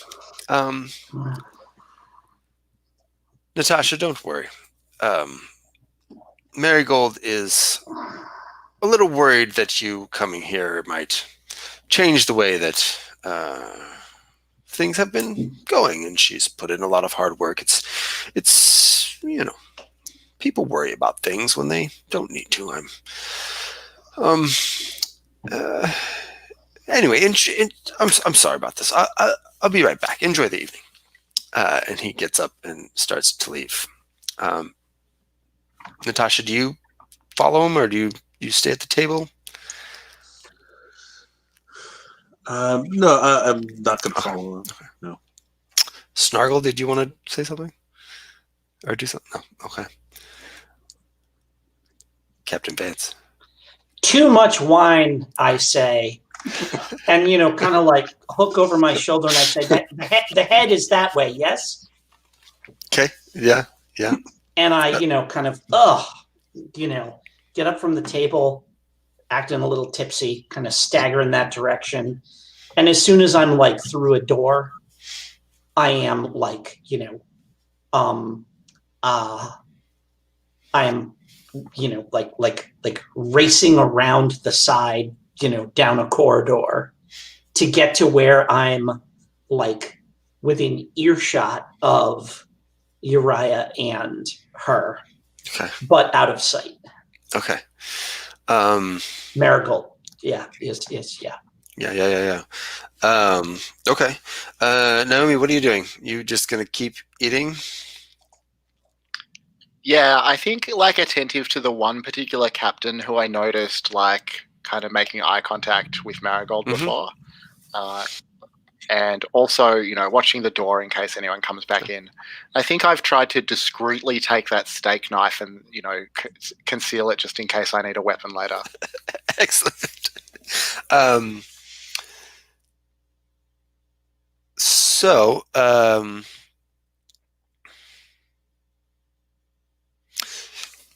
Cyrus, you come to a spot in the corridor and you can hear some muffled voices behind a door, and you can kind of press your ear up there, and you can't hear quite everything, but you get the sense that Marigold is screaming at Araya that he needs to show her to the door and send her back on the ship that she came from, and she's just putting them all in extra danger by coming here.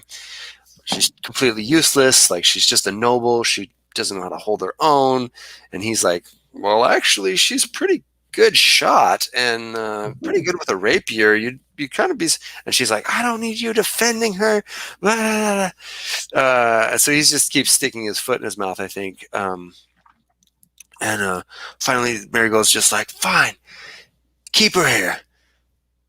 But if something happens to her, it's on you. And if something happens to any of us, it's on you. And she screams, and I can tell you still have feelings for her. You're just sitting there like a puppy dog staring at her for half the meal. You're freaking worthless. And he's like, Marigold. And she just starts slamming towards the door. And you hear her footsteps coming right towards the door very quickly, Cyrus. Oh, I'm out of there and around the corner. Okay, give me a roll. Give me a roll. Yeah, sure. So I get one for being a big damn hero. I get one for smuggler. And I'm going to do that thing where I just grab the nearest object and toss it down the hall in the other direction, so that as she comes out, she'll hear whatever. I just grab a wrench and huck it down the hall. So she'll hear a clang, clang, clang, and she'll look that way, but I'm, off around the corner the other way. So deception, sneak, and hide. So that's a total of 5 dice. This will be let's just be a 3, no, 4. Okay. I think, yeah. Remind me what tab is our roller on? Oh, it's a roll for your party. I'll throw it in the chat. Oh, cool. Yep. That's the other way to do it. All right, there we go. Cool. So I've got 1, 2, 3, 4, 5 dice. I'm shooting for a 4 here. 1, 2, 3. I'm gonna use 4 of my pool dice. Let me roll those. 1, 2, 3, 4, 5. I got 6. Okay. No problem. I'm going to erase those 4 pool dice that I used up.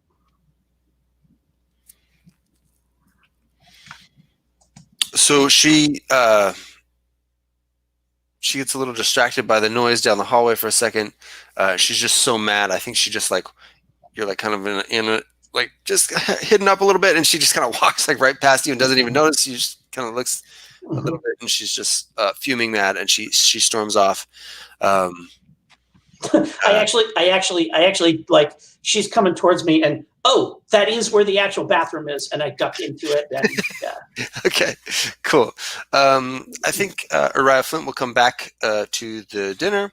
You guys, and he sits down, and he says, "Well, enjoy the evening, y'all. Unfortunately, some pressing matters have come up." And he kind of excuses himself. He just kind of checks back in for a few minutes or a few seconds, and then leaves.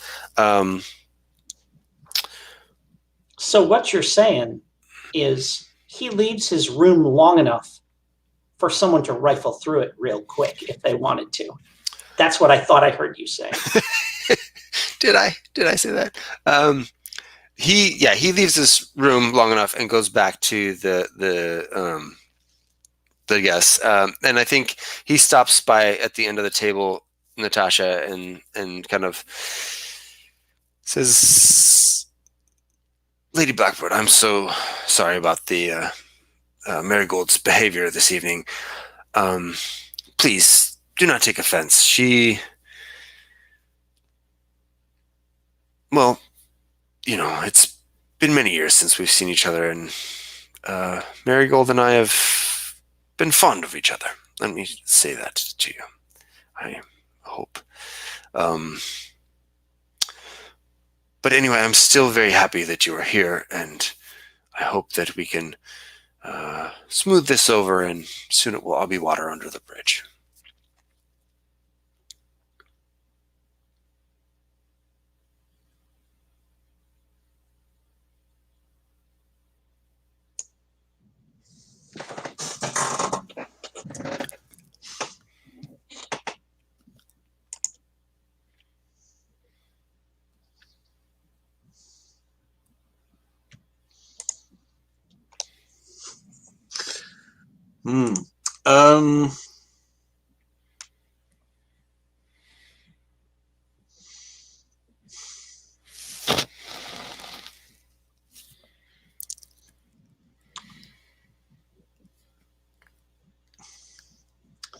It is good to see you, Uriah. I'm afraid I didn't think it would cause you so many difficulties, me arriving here. He says, "Oh, it's no thing, yeah. Day in the life of a pirate, please." Well, maybe I'll get used to it and become as I become a pirate while I stay here, but as of now, I'm not. Well, my lady, if there was anyone capable of anything, it was yourself. I still hold you in the utmost regard, and we shall have to see where things land. But for now, good night, and best. Hopefully you can feel safe and comfortable here. I'm sure you've had a long journey. And he kind of bows his way out. Cyrus, what do you find? Oh, I find a letter from like an actual letter, like a written letter from her father. Saying that confirming what my suspicions, that he's offered, like her father has offered him a pardon and reinstatement if he abandons his pirate hold and returns with his daughter back to the Imperial throne world. Okay. All right. Do you take it?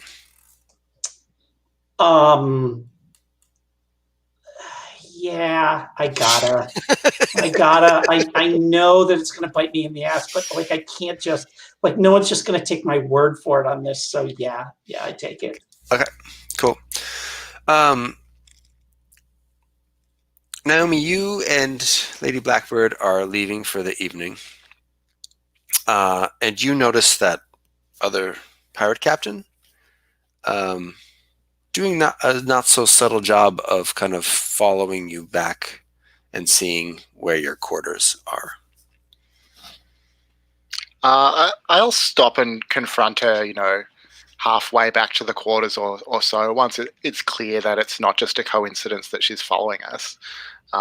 Just sort of stop, fold my arms across my chest, and ask her, "Can I help you?"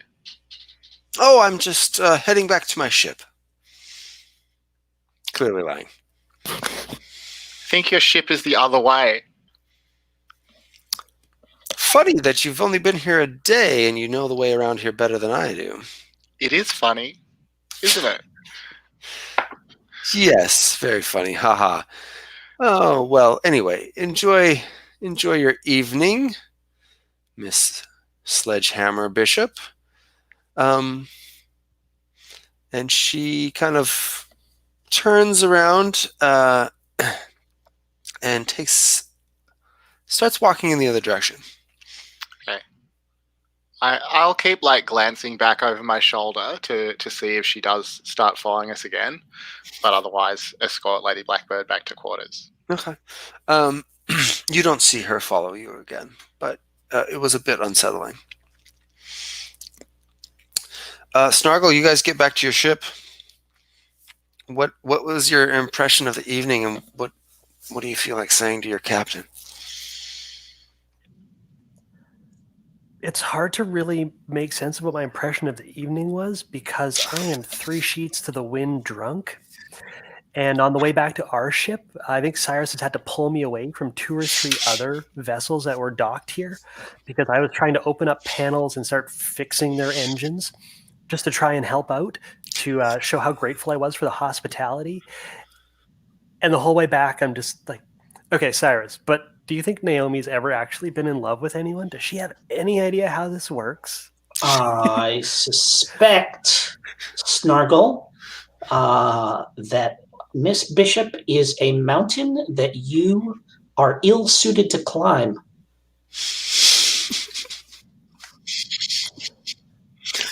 No, that's not what I meant. Cyrus has got to be dragging me by my collar with my heel on the floor. I am totally piggybacking you right now, and you're your head is drooped over my shoulder, right? Yeah. Yeah. No, that's not what I meant. Okay. You know what? I'm going to sleep it off. I'm going to tell you all this again tomorrow. It's all going to make sense. And okay, are we leaving tomorrow? Because I don't think they want us here. Am I wrong? Did I make a fool of myself? Let me try and take those in order, Snargle. I don't know whether we're leaving tomorrow. I suspect there are some who want us here, some who do not. The large majority of them are probably indifferent to our presence. You did make a fool of yourself, but that does not necessarily have any impact on...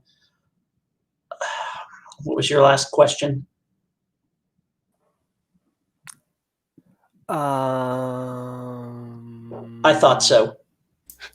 I'm going to put you in my hammock so that you can swing freely, and I will be sleeping in the pilot's seat so that your night terrors do not disturb me.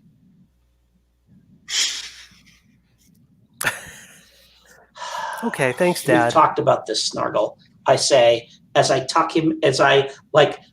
we've talked about this, Snargle, protesting as I gently place him in the hammock, put a blanket over him, and give it a little push so that it's gently rocking, right, as he's, and then go and,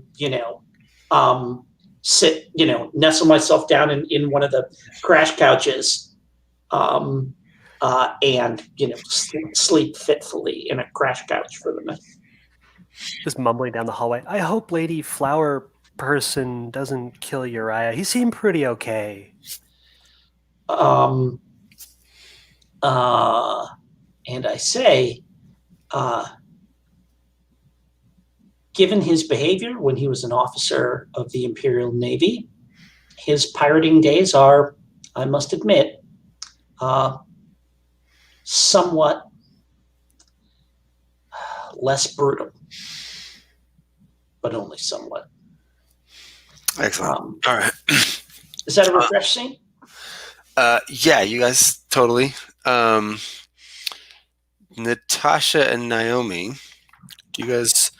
I think you are kind of all settled down for the evening. Are either of you able to sleep, or are you both staring at the ceiling with stuff going through your minds?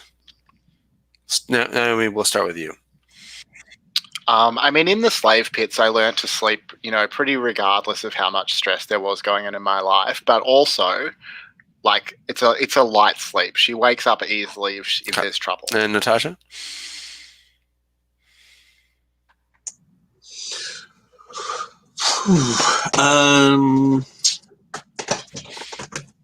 Yeah, probably not sleeping too well. A lot going through my mind. Well, luckily you're not sleeping well, because it's 4 or 5 hours later. The wine is worn off. Snargle's still drunk, but you're staring at the ceiling, and you hear the door slide open, Natasha, to your chamber.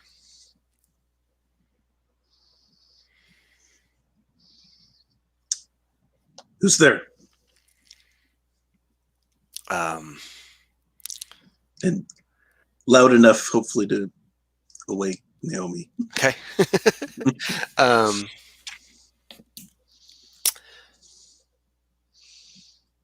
sorry, I should have knocked. It's Uriah Flint. I want to press my ear to the adjoining wall to see, like, initially to make sure Natasha was okay, but now just interested. Excellent. I know this is improper of me, milady, to come at this hour, but I couldn't sleep. What hour is it? Oh, it's about 3 a.m. Look, Marigold is a good lieutenant, but she's trouble. And I'm not sure. I can't be by your side to protect you all the time, and I'm glad that you have Naomi, but the fact is that I worry about your safety here as well. I know you've crossed the entire system to be here, and trust me, I wish I could welcome you with open arms, but I don't even know what to say to you. Like, I'd put us behind me. I'd moved on. Why are you here?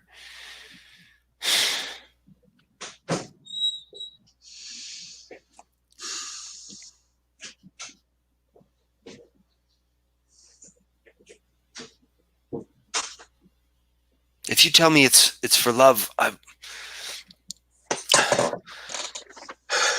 just don't know if that can be something right now. If you're here just for your safety, then that I will make sure you are safe. But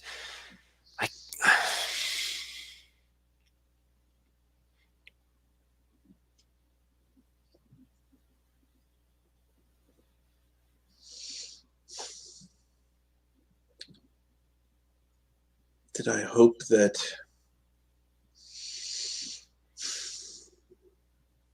maybe we could be back where we were 6 years ago? Yes, I held that hope, but that's not why I came. If that were the reason, I could have come 6 years ago, 1 year ago. I came here now because I couldn't stay there. Very well. And I don't know where I can go to be safe. Then I will make sure you are safe here. Just stay out of Marigold's way. It's probably best if you don't come to see me often. I'll find you work with one of the other captains. Something here where you don't have to go out and murder Imperial soldiers or anything, but keep Naomi close too. Anyway, my lady, thank you for your honesty, and it is good to see you again. Good night. Good night. He steps out into the corridor, and the door closes. And a second later, you hear, "You cheating son of a bitch!" And then there's a pistol shot. And you hear the thump of a body on the ground. Naomi, what do you do? I rush into the hallway to see who shot who. Marigold's there with a gun, and Uriah Flint is laying dead on the ground. What do you do? I think Wow, what do I do? I'm deciding whether I will try and kill her immediately or whether I'll just try and seize the gun and subdue her. I think, I don't think that she's going to kill Marigold right away. She's going to scream for a medic and tackle Marigold with the intention of wresting the gun Give away me a from roll. her. Okay, let's see. Okay, so one for just being me, one for pit fighter, combat tested, brutal, living weapon, fast and hard. So what's my... She's got a gun pulled on you. This is a 5. Well, I guess I'll go 4. I mean, she just killed her lover. She wasn't expecting you to, her mind was on that, and she's still kind of like, oh, I did that. But fuck you. And then you come out and we'll see what happens. So 4. Okay. So I think I'm just going to use one of my pool dice.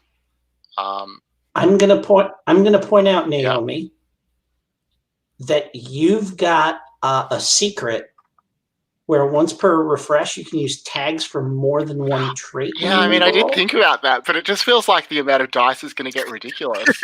So that's fine. So then you don't have to roll pool dice. Like those are like the point of those being there is so that when you have a cool moment, you can go, yeah, I'm going to make this. So you can bring all your bodyguard stuff in there too. You got like disarm in there. So I guess from bodyguard, at the very least, disarm and restrain. Maybe awareness and threats. Threats for sure. Threats for sure. Okay, yeah. That's 10. All right. I think I'll just go with 10 dice, but then, sorry, I'm just gonna summon up some more dice.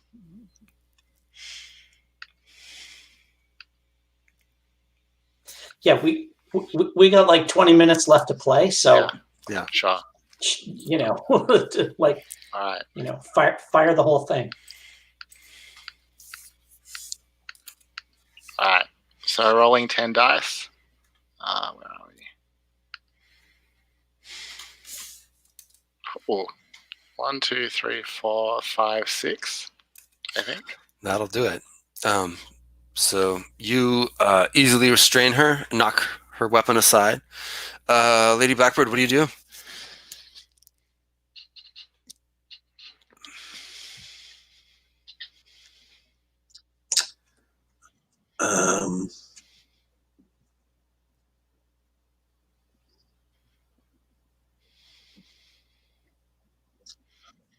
I think I run to Uriah to see if there's anything I can do for him. The bullet went straight through his chest. He's heaving, coughing up blood, kind of shaking on the ground. But there's no way he's going to make it.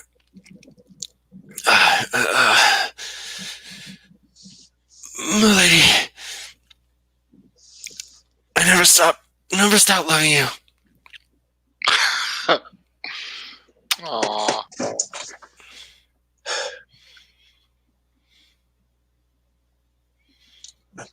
I'm so sorry. I should have gone with you 6 years ago. I'm so sorry. Don't. Just keep living and just get out of here. Go find somewhere. Don't spend your whole life fighting them. It's not worth it. Don't let them control you like that. You're better than all of them together. And I think his eyes kind of roll up. And at this point, Naomi, you hear footsteps coming from all directions. And you've got Marigold in some sort of chokehold or something, I'm sure. But as soon as she sees people coming, she goes, "She's a spy! They sent her to kill him! She killed Uriah!" I think I'm gonna yell, "Lady Blackbird, run!" And then I'm just gonna try and like snap her neck before she can get any more words out. It's done. Yeah. And It's I'm gonna try and hold anyone back so Lady Blackbird can get to safety. I mean, I'm not really sure if I think Lady Blackbird's in danger, but I'm definitely worried about it. Yeah. Is this like last stand holding, or is this just like you kind of following behind Lady Blackbird on the way, and anytime someone jumps out, you're just like putting them down? I mean, I think it's a bit of both. You know, at first she's like taking them out one by one. You know, the first half dozen or so, not really breaking a sweat, but then, you know, the numbers really start to mount up, and it just becomes overwhelming. But she's definitely like she's going to hold this portal. They're not going to get past her, and she does a pretty good job of that before she finally is overwhelmed. Okay. And disappears in this kind of crowd of pirates. Okay. Cyrus, you're sitting in the seat, and Snargle, you're sawing huge laws. When there's just pounding on the external portal from Lady Blackbird. Cyrus, what do you do? I'm started awake. And I think it's that thing where it's like bam, bam, bam, bam, bam. And I'm like, yes, hold your horses, like rubbing my eyes as I walk down there. And then when I like look through the porthole and I see that it's them and there's a mob of pirates like swarming after them, I quickly throw it open in, and, then slam it shut. So, yeah. Okay. It's just Lady Blackbird, though. Naomi's not there. Oh, okay. She's held the portal to get Lady Blackbird the space to get here. Natasha, what's happening?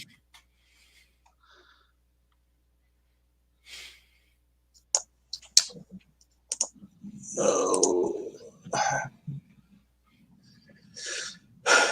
Marigold, she shot Uriah. He's dead. How tragic.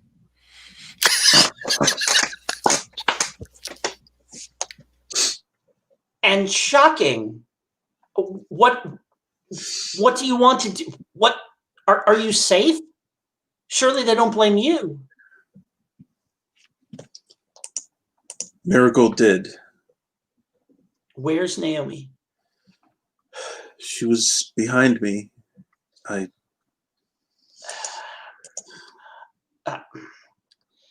There's musket shots hitting the outside of the owl at this point. Damn it.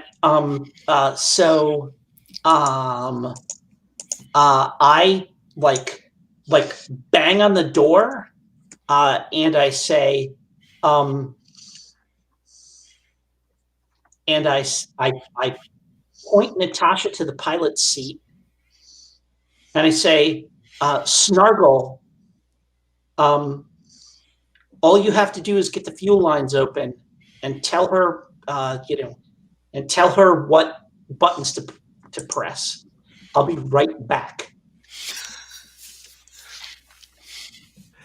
And you're in the wrong spots. and I go, well, player level, like, you're way too drunk to fly us out of here. How would you know the difference? I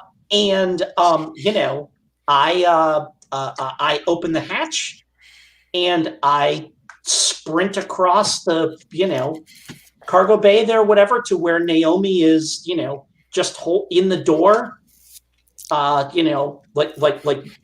like guys coming at her. Maybe she's like starting to go down under them, but I'm just sprinting towards her. Okay. What's your plan for getting this avalanche of pirates that are just coming up the spiral staircase and pushing her back, and now they're surrounding her and beating her down to the ground? What's your plan here to get her out? My plan to get her out is to... Do you have like your pistols on you? Or are you shooting them down? Or? I have 2 pistols, which I carry, like slung across my back. So I do this thing, and I'm just shooting at people just to keep them off of me. And the plan is to just barrel into Naomi and hit her hard enough that I carry the 2 of us off the staircase and we start falling. Okay. I've got the fuel lines open, and Natasha, just hit the big red button that says go. Boom. The ship takes off. I assume you guys kind of primed everything with your anti-magnetic juice beforehand. So I think what we need here, Natasha, is a roll from you to pilot the ship down and catch them as they fall. Oh, doesn't have to. No? No, all they got to do is get off and away from the magnets. No, to catch you guys. To catch you guys. Don't have to. Hmm? You don't have to. Just trust me.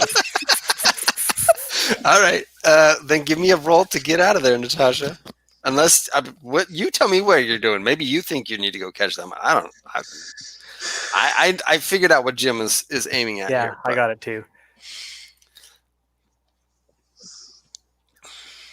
While you're doing that, Snargle is clawing his way up the hallway, shouting up at you, "You're a way better gunner than a pilot." So, True. what's your role here?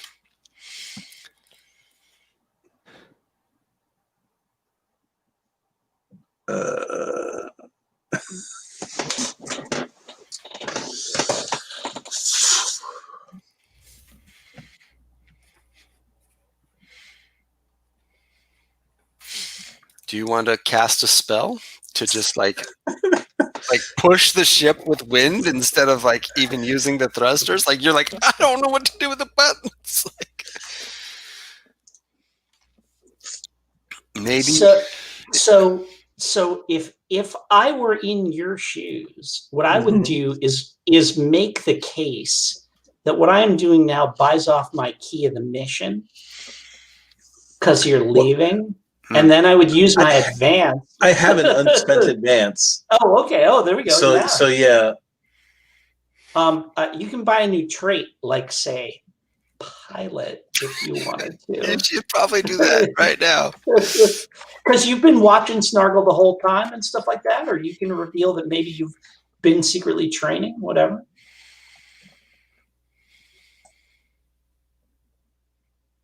Don't take my word for I'm it. just trying to Sky Pirate. Yeah, I'm looking at Sky Pirate doesn't have really anything about Hmm. flying. Where's all the flying skills? Crew, maybe? Crew would. It's not really on there either. Well, you could take crew, the owl. You get I think I'm three, just going to take. You can take the same pilot skill that Snargle has. Yeah. That's, you can take stuff off of other people's sheets. I think I just take bold. There you go. Yeah, you just bullshit your way through it. That's sure. awesome. Just seat in your pants it. Sure. And then just Great. throw all your pool dice in. Yeah. So that I think you get three tags with the new one, right? So I have no idea. brave, heroic rescue, something like that. Anyway, just take 4 dice for that, yeah, and like then reckless escapes and rescues. Yeah. sure, yeah, whatever you want. Yeah. Okay. Take 4 dice for that, and then take however many. Throw in all your other ones. Snargle, are you helping? Oh yeah. I mean, if you haven't wrangled up enough dice, yeah, I'll throw one over there. I mean, I probably. Sorry, I'll quit clicking while you're. This is gonna be a 5. I'm gonna go big for the last one here. I mean, I think I refreshed, so I think I basically have all my dice. So, Yeah. And there's nothing really to save them for. So No. I guess I'm just... Okay.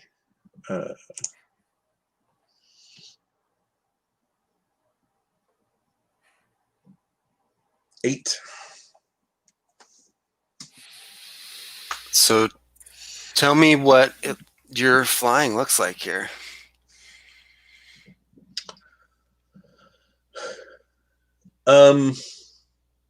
I mean, probably very different than someone who's actually trained to fly.